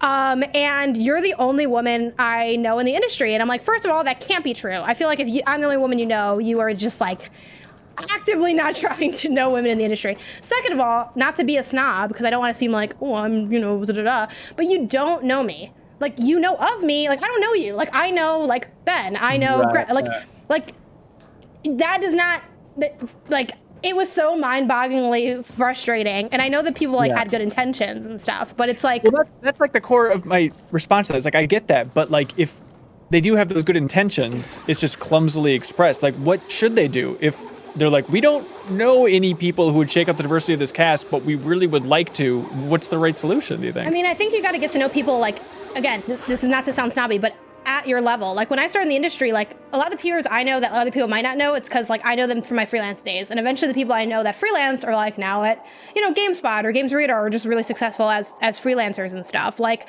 I feel like, again, not to be snobby, but, like, I'm on some pretty popular content, right? I'm on MinnMax, I'm on Kind of Funny, I have my own stuff, I have a pretty good following. I've been doing this job for 7 years. There's probably someone closer to your like starting point or your level or your content that you could find. And you but like, then maybe they'd have that same reaction of like, well, you're only reaching out to me because I'm a woman. Maybe, but you can also just get to know people, like the way you get to know anybody else. Like, I think my beef is, and it is true that like generally like there are like less of us around the industry, and we can talk about like why that is, but you know, like you can still, well, also I just probably wouldn't pitch it that way. Like, you know, I understand people wanting that. One of the assets I bring is, you know, checking those boxes and being representation for people. And I'm okay with that. And I like that to a degree. Like, I'm happy to come on and talk about like being a woman in the industry and stuff. But yeah, like just find people that are like good at what they do that you like, that like, I think in the back of your head being like, you know what, we need to seek out more women. Like, there are so many ways to do that. Like, go look onto, like, there's so many like companies that are like, we only highlight women or are very women focused, or like, you know, there's the Game Hers Awards, like that organization has a bunch of like women. There's like there are women everywhere. If I go on Twitch, like I'll find like 1 million women stream. Watch some of those streams, see if you like their content. Be like, hey, I noticed you have expertise in this game. I was wondering if you want to come onto the show. Like, there are so many ways to like meet people in the industry, and I think to be like, I haven't found any women because I've only done a show with my like 3 guy friends, is like, have you tried? Like, and if you tried, what did you do? Like, did you just look around? You're like, no one's here. Like, that does not count as there not being women that you know. That just means that like all your friends are dudes and like you didn't try anything beyond that. So yeah.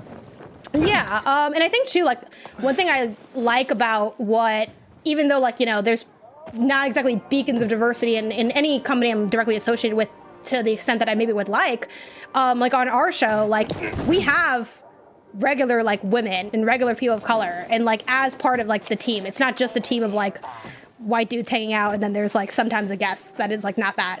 And again, that's not to say that like, I get that people have their friend groups and stuff like that, but yeah, I think if you think of your friends to make content with and you can only think of white men, that says something about you and how you exist in the world that might be worth reflecting on. Like, you know, I think that needs to be a conversation more than, well, it's not my fault that my friends are all white. It's like, I don't know, because that's not true about my friends. And like, why is that? And again, you could argue that, well, generally humans do gravitate towards people that have like their identities and their backgrounds, but like, you have to ask yourselves those questions and be willing to examine that and like make active efforts to make that better. And like, even though it's not, you know, flying with passing with flying colors or whatever on any content that I do, that's personally something I see from like you and Greg and Tim, and like I feel like I see that awareness, and I see that awareness in execution. And I think some people only have the awareness, but they don't bring the execution. And I'm like, well, you have to do something about it. You can't just be like, oh man, I wish it was different, while also keeping everything the same. Right. Yeah, A Christ asks, has Janet ever appeared on Waypoint? No, I have not appeared on Waypoint. I think it'd be fun too. I really like that team. You know, I'm cool with Patrick and Rob and them. But no, I have not appeared Did yet. Daisy make it back? I don't see her. Well, She did. if they're listening, extend the offer. Where's Fitz? I mean, Remember you they said- have my, they know that I'm here, Francis I think. Condon. Maybe I'll hit him up Team when it's less duped into busy. attacking I definitely, admittedly, am not Wait, what? Fitz? itching to add more That work doesn't make in any this sense. next like It's not 2 to like 3 him. week chunk, but Francis used Yeah. yeah, I mean, I definitely, I like doing collabs collabs with people. I'm just really trying to find that balance of like not feeling like I'm tortured working him to like death. all the time. Right, So, which is right. hard. Kid. A Christ killed coming just at us with because the he good loved questions. his mother. This is kind of going back in time. Fucking Says, I bullshit. feel like when I think about it, I really love to see Kyle Bossman meet Dan Reichardt because they are both so into challenges What and about stupid the rest bets. of the team? Yeah, that's Marta. true. They were Snarky both in like the mimic, final they don't rounds care. of Trivia Tower All Stars, so they kind of Never interacted saw there, myself, which was kind of but fun from as what I a can fan of tell, both of them. Don't know how they could have survived. I don't know. I don't know if they would get Well, along. at least tell me that Kyle Francis and Avery are Bossman dead. doesn't strike me as the type of guy that would got like to them, like didn't you? go out to Yeah, a I took dive care of bar both of and them. They won't be a drink threat to you and anymore. tell old stories till 2 in the All those morning, and that's people kind of are like default Dan Reichardt. Kyle never Bossman wanted seems to more like fight. I'll just be by myself, What a thank you. fucking mess. Both quirky in their own What the ways. I don't hell know. do I do now? I would like to see them be best friends Come too. for Daisy. But I like don't the know idea how of like Then games media Carry like on with friendship pairings. Here's the reward. Yeah. Like I'm trying to think like who would Someone Ben had to be get friends something good with? out of this. And I can't like my first thought Might as is well be Kelsey, but you. you know Kelsey already, so that doesn't count. Right. About Doesn't count. I don't know, like who do you not know that I think But I gotta pull you'd the be bandage good off. to know? Quick. I was thinking, I don't know her very Mr. well. Son's murderers are dead. But and I was That's what they thinking call I would answer that question going back. And again, it's kind of a tough one because Well, it'll Tim have to Turry's do. working at PlayStation now. But I think Tim Turry and Lucy O'Brien Evacuated. from IGN Ooh. could get along. Like I feel like that'd be Lucy strikes me as a person who's just like you immediately. There's people in the industry who you can immediately feel if you're at like a party or a crowded, stupid game industry event. You feel like, oh, this person has a real soul, like a really deep soul. And like I Tim is love one of her. those people, and I feel like Lucy's one of those people. Yeah, that's a good matchup. To be Yeah, best I don't friends know. forever. For me, like the first, what I'm trying to work backwards in my mind. Which no offense to anyone that I'm not thinking of, but I'm like, who's like really, like for you, I feel like someone who's like really analytically nerdy. Like I don't know. Like you have like a, I think it's because you do Trivia Tower and stuff. Like you have a certain, Sure. and you've been, I feel like you've been. How long have you been in the industry? I feel like it's been a million years that you've been in the industry. Well, yeah, It's pretty long, yeah. way too long. I But feel I like don't it's know, been long. I every- feel like you're like 20 years into this in my Thank mind. you. Quite the compliment. A Game Informer ages you, yeah. It is weird though. You know, I still am confused about like, in the industry thing of like, are we in the industry now? Is Yeah. MinnMax in? It's just such a weird we're idea. in to it, think, you're like- in the industry. Like these, like this is it. Like we're in it This right is now. no. This is actually just my basement. I'm just screaming into a microphone in my basement. That's the but industry. It's in the industry. That's the industry. It's just Yeah. so state of affairs. Like the only difference between like us and other people is like some of us have nicer or less nice basements. Like that's it. Right, It's the right. same concept. Yeah, like for me in my industry time, like I usually say it also it also definitely depended on like how long these numbers become. Because when I first started, I'm like, I'm gonna say from when I really first started, because if I don't, I got like no experience. So the longest I could give is 7 years. The shortest I could give, if we're going like full time, Yeah. that would be, let's see, 20, I want to say it was like 18, 19, 20, 21, 22, 4 years. 4 years if we're going full time. Less if we're Solid. going like full time doing well. Because when I started full time, I was not doing well. I was very broke. I did not have enough money. And I was like, this is going to bottom out at any second. But I was full time. I was doing no other work. Yeah. I was all in on it. So I still do count it, but it was not pretty. But it was real. Aramite E says, I feel like Ben could replace Jeff Keighley in many ways, but not be friends. I don't know. I think Jeff Keighley would be a tough guy to be friends with. Not that he's an asshole or something, but he just seems so committed to his work. Let me put it this way. I would not like to be in a relationship with Jeff Keighley. Seems like he is But you guys would be fully so good together. focused. Look, in some ways we'd be perfect together, but in a lot of ways, I think he's just so laser focused And then on Kojima shows up, and it's like the drama is just next level. Oh my God. Yeah, he's not even making it's basically, it would be that shot of the guy checking out the other girl on the sidewalk. Yeah, it would be that when Kojima comes around, I feel like. Oh my God. This is such a dumb conversation, and I'm here for it. Yeah, I don't know. Like, Sifu has a great one. Sifu says, I would pair Fire Escape's Mary Kish with Sarah Podorski. I do think that would work. I think that would work well. Yeah. They both have like that same level of feistiness. Is that the right word? Is there a more positive word than that? But just kind of like fighter mentality? I don't know. That's Scrappy? about it. What am I looking for? I think too, with like game industry friendships, I feel like that was a little bit of like Trivia Tower All-Stars. Like it had that vibe to it. A little bit. Right. Yeah. Everybody there, should be best friends no matter what. Let's see. The people say MinnMax should do a live awards show. That doesn't seem fun. Hey, Chris, I feel like I want to pair Janet with Abby Russell. Oh yeah, I'd be down for that. Russell? No, I don't. Okay.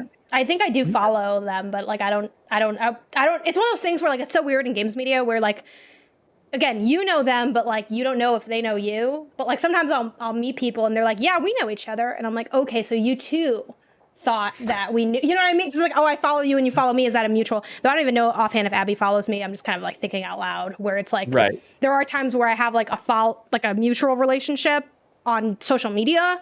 And it's like, maybe sometimes that's more. And then sometimes it's just like a happenstance. Like, I guess we follow each other and that's whatever. I really worry, because I've had like years now of just following new people on social media, but not seeing them because there's no game industry events. And I really worry there's going to be somebody that we've even had on the podcast or something that I've recorded something with. And next time I see him, I will just not recognize it all because I just don't know them in person when I at tell all. you, so life is so hard, Ben. Like I struggle so hard socially sometimes. And I don't have the best memory, okay? Like I don't know. So like there are times when like, and this happens plenty of times to plenty of people. It's like not just a me thing, but it's like such an awkward moment of like when you're in a situation and it's like, do you guys know each other? I have decided I'm gonna, for anyone watching now, my secret's out. If people ask me that, I'm going to avoid answering now because one time I said, like, they're like, oh, does anyone here not know each other? And I was like, I don't think I know so-and-so. And then that person was like, we have met at this thing and had this conversation for this. And I felt so bad. I was like so embarrassed and I felt so terrible. And I'm like, well, and it is what it is. That's life sometimes. Yeah. But I think of that moment somewhat constantly, and I'm like, I am never going to claim that I don't or do know anyone ever again. This is why whenever you meet somebody, don't say good to meet you. You say good to see you.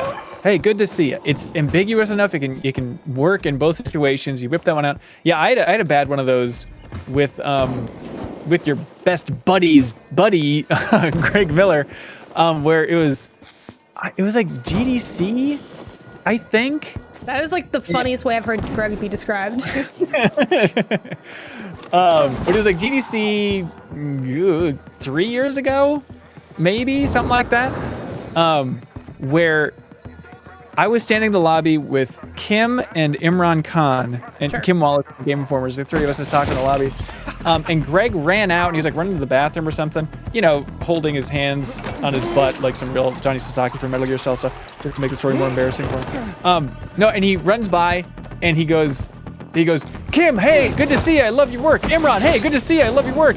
You, I don't know who you are, but I'm sure you're great. Okay, bye. And it's one of those moments I was like, that's fine. Like, I just interviewed him on the Game Informer Show podcast, like for an hour. Like, to be fair, it was maybe like a couple years before that.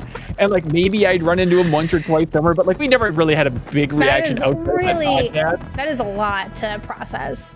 He felt very bad about it. And I was like, so you did tell him. What's that? So you told him later. I believe so. God, am I misremembering this? I'm pretty sure. Yeah, I did. Like, and I'm curious, chat. If that happens, do you tell the person, or do you just live with this new reality that they've confronted? Yeah. I have decided to. I mostly let.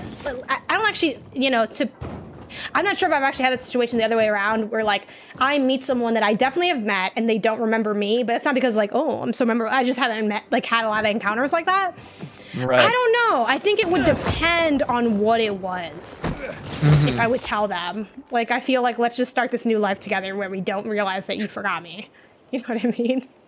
Yeah, this is the new, just starting square zero, whatever the hell they call it. Yeah, like you know how Ground it's like, zero. you know that how people say you can't make a first impression twice? Bet, you know? Right. Like, if you don't remember me, here's Absolutely. my new chance for a new life. Absolutely. Ricky Rennerborn 420 says, if I recall correctly, Ben Hansen and Mike Mahardy had a good "I hate you, but we're friends" energy. Maybe. I don't know. We recorded the Deepest Dive on the thing together, and yeah, I've worked with Mike as an intern at Game Forward and stuff. I like Mike, yeah, but I'm trying to think if we have an energy. I think if we podcasted regularly together, it probably would take that a little bit of that energy of just kind of like, you're a real little stickler, but I love you type of tone. You know, you can probably imagine that. Let's all just imagine what that would be like. Mike is like Bizarro Hansen. Yeah, I've never been on a yacht, and I'm not really into wine. So let me just, if I typecast Mike as just some prestigey rich guy, yeah, then I'm the opposite of that. So therefore, I'm Bizarro Mike Mahardy. I'm the one who's sorry. You know how it goes. I shouldn't have spoken. Ooh, Janet and Jack Black says Thundercat. you guys He thinks okay? you two get along really well. Maybe you can help us. So, you know, Help save there's our something. marriage. Yeah, who's to say? How about you just don't Who argue? can say. Just watch the Seinfeld episode about this kind of interaction. Which, We love each oh, other was that too much for that the, tell me what episode that was. Actually, I'm not remembering that one. Yeah. I'm surprised. But Were they trying to set other people up? And No, I not think the the one Bizarro where episode? you forget people, So, like I think. You Or can is it the really Bizarro make up episode? with each other over sardines Yeah, it's and not Bizarro garlic. one. The one about, Seriously? yeah, not remembering if you met There's somebody. one where she has the beef of like the saying hello to the person or All right, not where saying can I hello, find but I don't garlic know if and that's.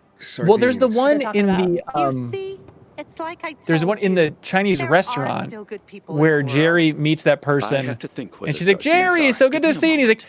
"Hey, But while Florence was here on you, the city's tallest yeah." building. So he's still busy with So stuff, and he's where just are trying to these keep it all sardines very again? superficial That's and right. high level There because he was a can't remember convoy. who she is. 4 trucks filled with That's what I the think best of. It's kind of in sardines that money camp could of not buy. knowing if you met somebody before But and they whatnot. crashed.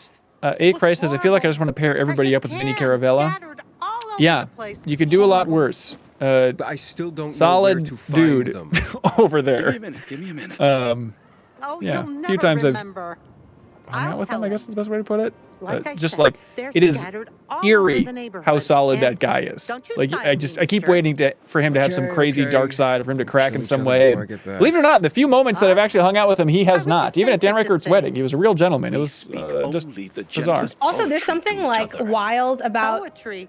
not More like all the sea time because not shanties everyone, coming from especially in the you. pandemic, not everyone's inviting Just like keep having calm these and huge stay weddings. put. But there's I'll find something you like really sardines. wild about if you do go to like an industry I'll wedding try. and like there's a lot of other industry people Grab the there because basket I'm when like, oh, you're this is ready. like baby E3, I'll like mark all the of them, spot where the recognize them from sardines are YouTube, for you know? It's like so weird. Right. It's like I would love to like I don't know what I'm gonna do, assuming when I get married, hopefully when I get married, not if, but like the weddings are so expensive, but I would love to just like turn that thing into E3. I know it's like not about that, but I'm like, I want it because everyone I know, everyone that I'm cool with is like in the industry. So I'm like, this is just gonna be like random industry tables where it's like this is where MinnMax sits and this is where Kind of Funny sits.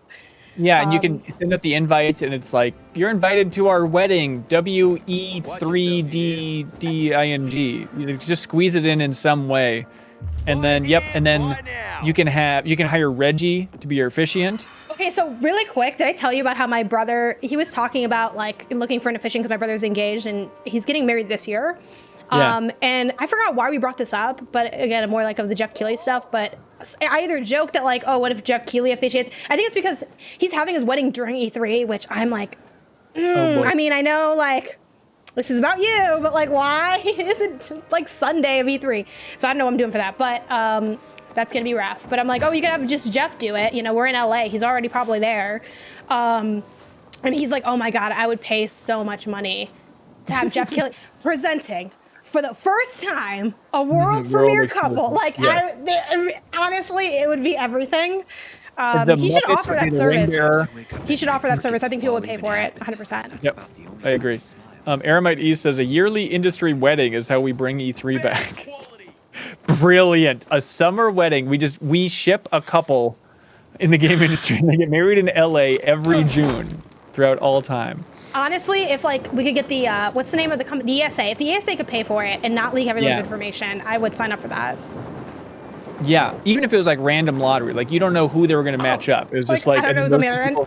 Then, yeah, even if they're already in a long-term relationship, they just have to get married no matter That what. sounds like a reality show. Speaking of which, do you remember? I didn't know about this because I forgot that it existed. I didn't pay attention at the time. That PS3 era reality show about like who's going to be. It's called The Tester. Yes. Yeah. Do you remember that thing? Yes. Oh yeah, It is wild. I watched that within the last couple years, and it is mind-boggling. You should absolutely go back and watch it. It's such a time and a place. And then I oh God, I was in. This is confusing. I was in Malta doing the cover story trip on Metro Exodus, Okay. and I was with a PR guy named Will Powers. And at some point, this is very dumb insidery stuff. We're at dinner, and at some point, I brought up Nick Chester, who was at Harmonix, now is at Epic, but somehow Nick Chester's name came up. And then Will Powers is like, "Oh, you remember that old thing?" I was like, "What?" And he's like, "The Tester?" I was like, "Oh no, I was talking about Nick Chester." He's like, "Oh, sorry, everybody brings up the Tester with me," because he was a contestant on the Tester. And so then he just told all the stories about it. Yeah, I forget. He might have won that season, Radio. Yeah, I think you might be right. So he just told behind-the-scenes stories of the Tester.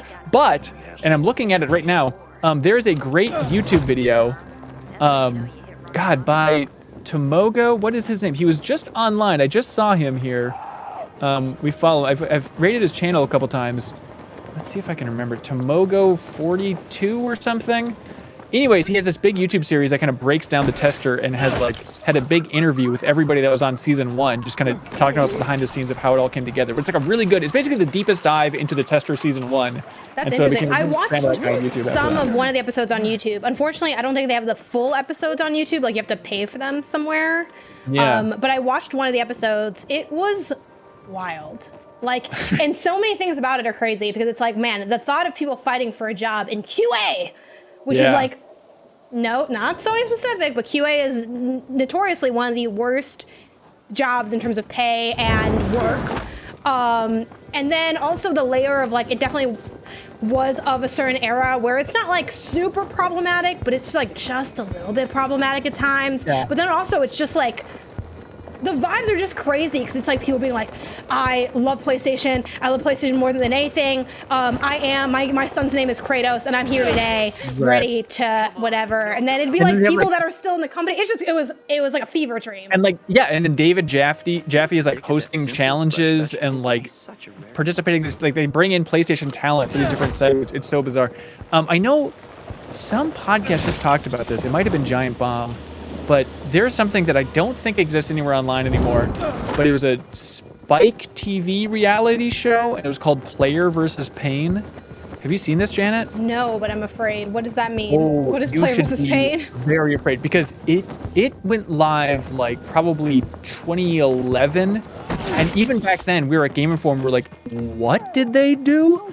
And it was just on YouTube, and we literally like downloaded the YouTube video because like we need to save this before it gets pulled. And then it was pulled almost immediately.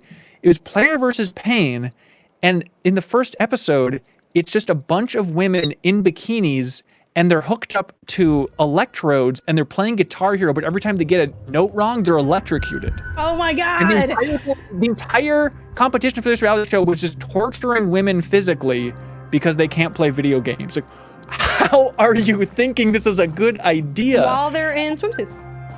Yes. So it had. Yeah. It's almost like a trifecta of bad things. Like it's like it almost can't get any worse. Like you really have to start getting creative to. And make now that it I'm thinking about it, maybe it wasn't swimsuits, but it definitely was some revealing clothing. Yeah, Voidburger talked about it on Giant Bomb. That is wild. Yeah, it is insane. So I think maybe on a hard drive somewhere, I still have that downloaded for like.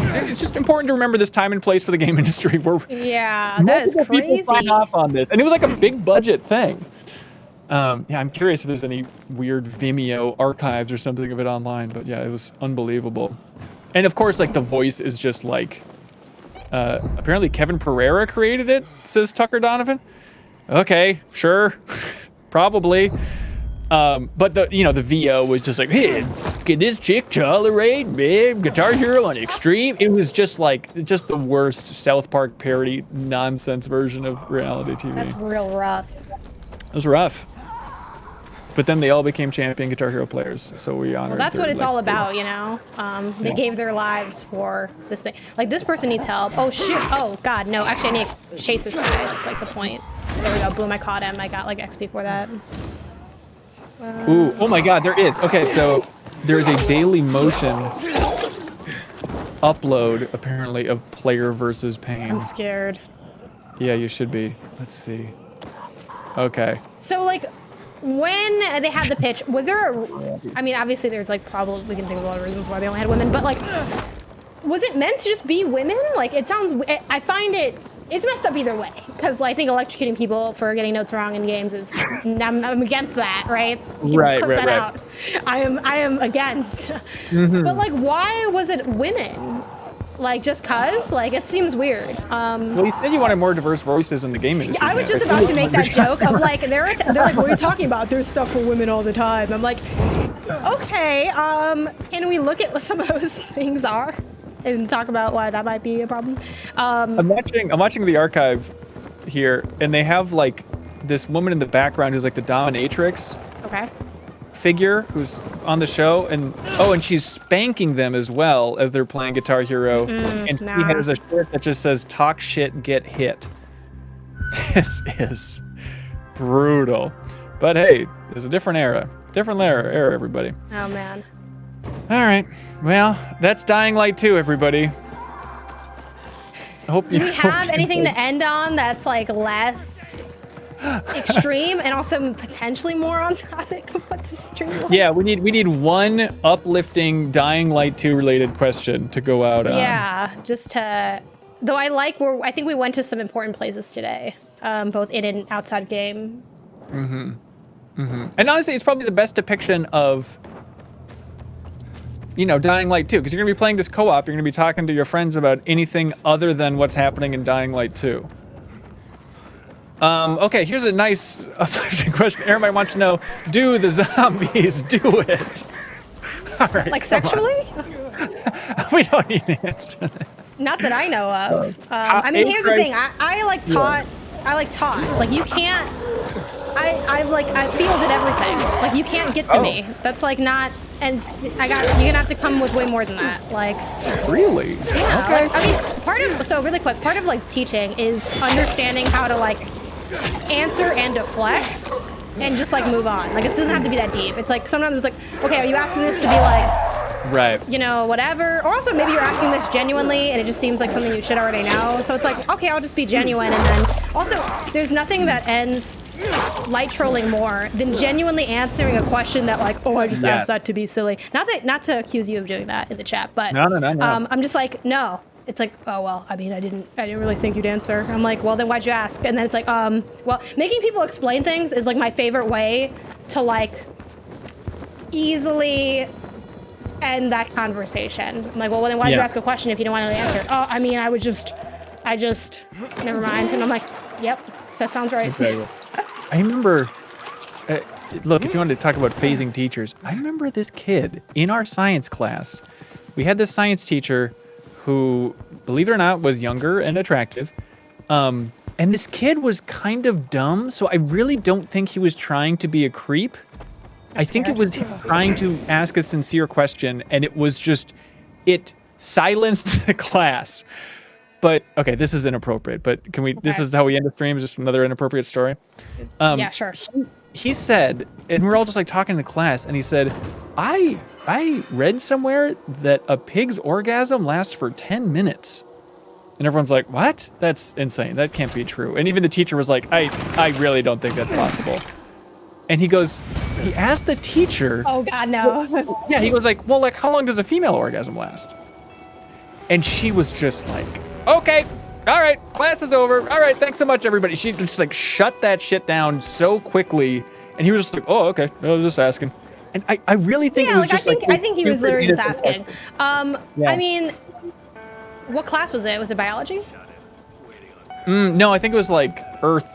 You know, we learned about igneous rocks or whatever. Yeah, I mean, I honestly probably just would have answered that, / been like, that's not my class. You know, I've been like, well, frankly, I think that's a good question, but that's like, this isn't really the place to ask that. Right. The end, like, it's like, I don't know, like. Yeah, go back to learning about pigs. Let's answer that question first. I'm like, that's like gym season 2. You know, I feel like that's a good gym season 2 question. And yes. that would be it. Like, I also don't answer math questions because I'm like, this isn't math class. Here we go. A-Christ has a good question to end it all on. That's not related to any of these topics. Saying, hey, is Dying Light 2 good at all? Yeah. Honestly, I do think Dying Light 2 is good. I think most people would have fun with it. I kind of struggle to imagine someone playing it and not enjoying it to some degree at least. I find the parkour is really good. The combat's like in that dumb level fun, but it does get more nuanced as you go on. Again, I don't think a lot of nuance came through today because the stuff I was doing was really easy, but there are times where you really do have to like learn to string together the combos. And like the thing too is the game sort of rewards you for playing in a more nuanced way because you get more XP for like pulling off more fancy like combat moves and stuff. And I like the drama of it. So on the whole, I think this is a good one. People of course are always asking, you know, with the packed calendar, like, it just depends on how you want to spend your time. I think when you can get to it, you should, but I wouldn't fault anyone for, you know, waiting and instead playing like some of the quote unquote larger releases that are coming out. But I do think this is a good game that will be talked about during the year. Not sure where to land on people's lists, but I think it's definitely, it is better than I thought it would be. And I think it is worth checking out. Okay, last one. I swear this is the last question. Sure. Aaron J. Bear asks, what happens when we die? No, Aaron J. Bear asks, is there a lore explanation for the wind grates everywhere? The wind grates? Oh, yeah, like the little wind tunnel pop-up thingies. Okay. Like the air coming out of the ground? That, yeah, you use to launch yourself or whatever? No, it's funny too because before you get the glider pretty late in the game, and before that I'm like, oh, that's like when I got it, I was like, that's why all this wind was coming out of the ground. I just kind of thought of it as like set dressing. I didn't realize it had a mechanical function until I got the glider because I don't know, that's my own folly. Yeah, that's fine. Hey, thank you so much for watching MinnMax Plays, for watching us play Dying Light 2. Hope you appreciate it for watching us on YouTube. Thank you. You can always give us a follow on Twitch. We'd appreciate it. We stream twice a week, including a new show plus every Tuesday, where you never know what you're going to get, but just like a box of chocolates, they're all delicious and edible. Janet, do you have any beautiful sign-off that you want to close out with? I think you nailed it. I think that was it. Okay. Let us know what you think of Dying Light 2. We talked about it a bit on the main show, and it'll probably come up throughout the weeks as we continue to play it or not. So yeah, let us know what you think. Is there anyone you have in mind for a raid? I can find someone if you don't have anyone in mind. Let's go over to Easy Allies. They're playing Resident Evil 4, so go say hello to everybody over at Easy Allies, everybody. Oh, you did it. Yay, thank you. Yeah, you need to ask them who they think should be friends in the game industry that probably doesn't know each other. So that's your hot question for those folks. All right, bye everybody. Bye. If you are sick of snark, clickbait, and an avalanche of movie news, you can help support independent games media by subscribing to MinnMax's YouTube channel here or checking out the benefits over on Patreon. It's a nice clean handshake. You support us, and we won't make dumb, condescending stuff for you. Your support helps us continue our mission of focusing on games, friends, and getting better. Patreon.com/MinnMax with 2 N's. We'd appreciate it.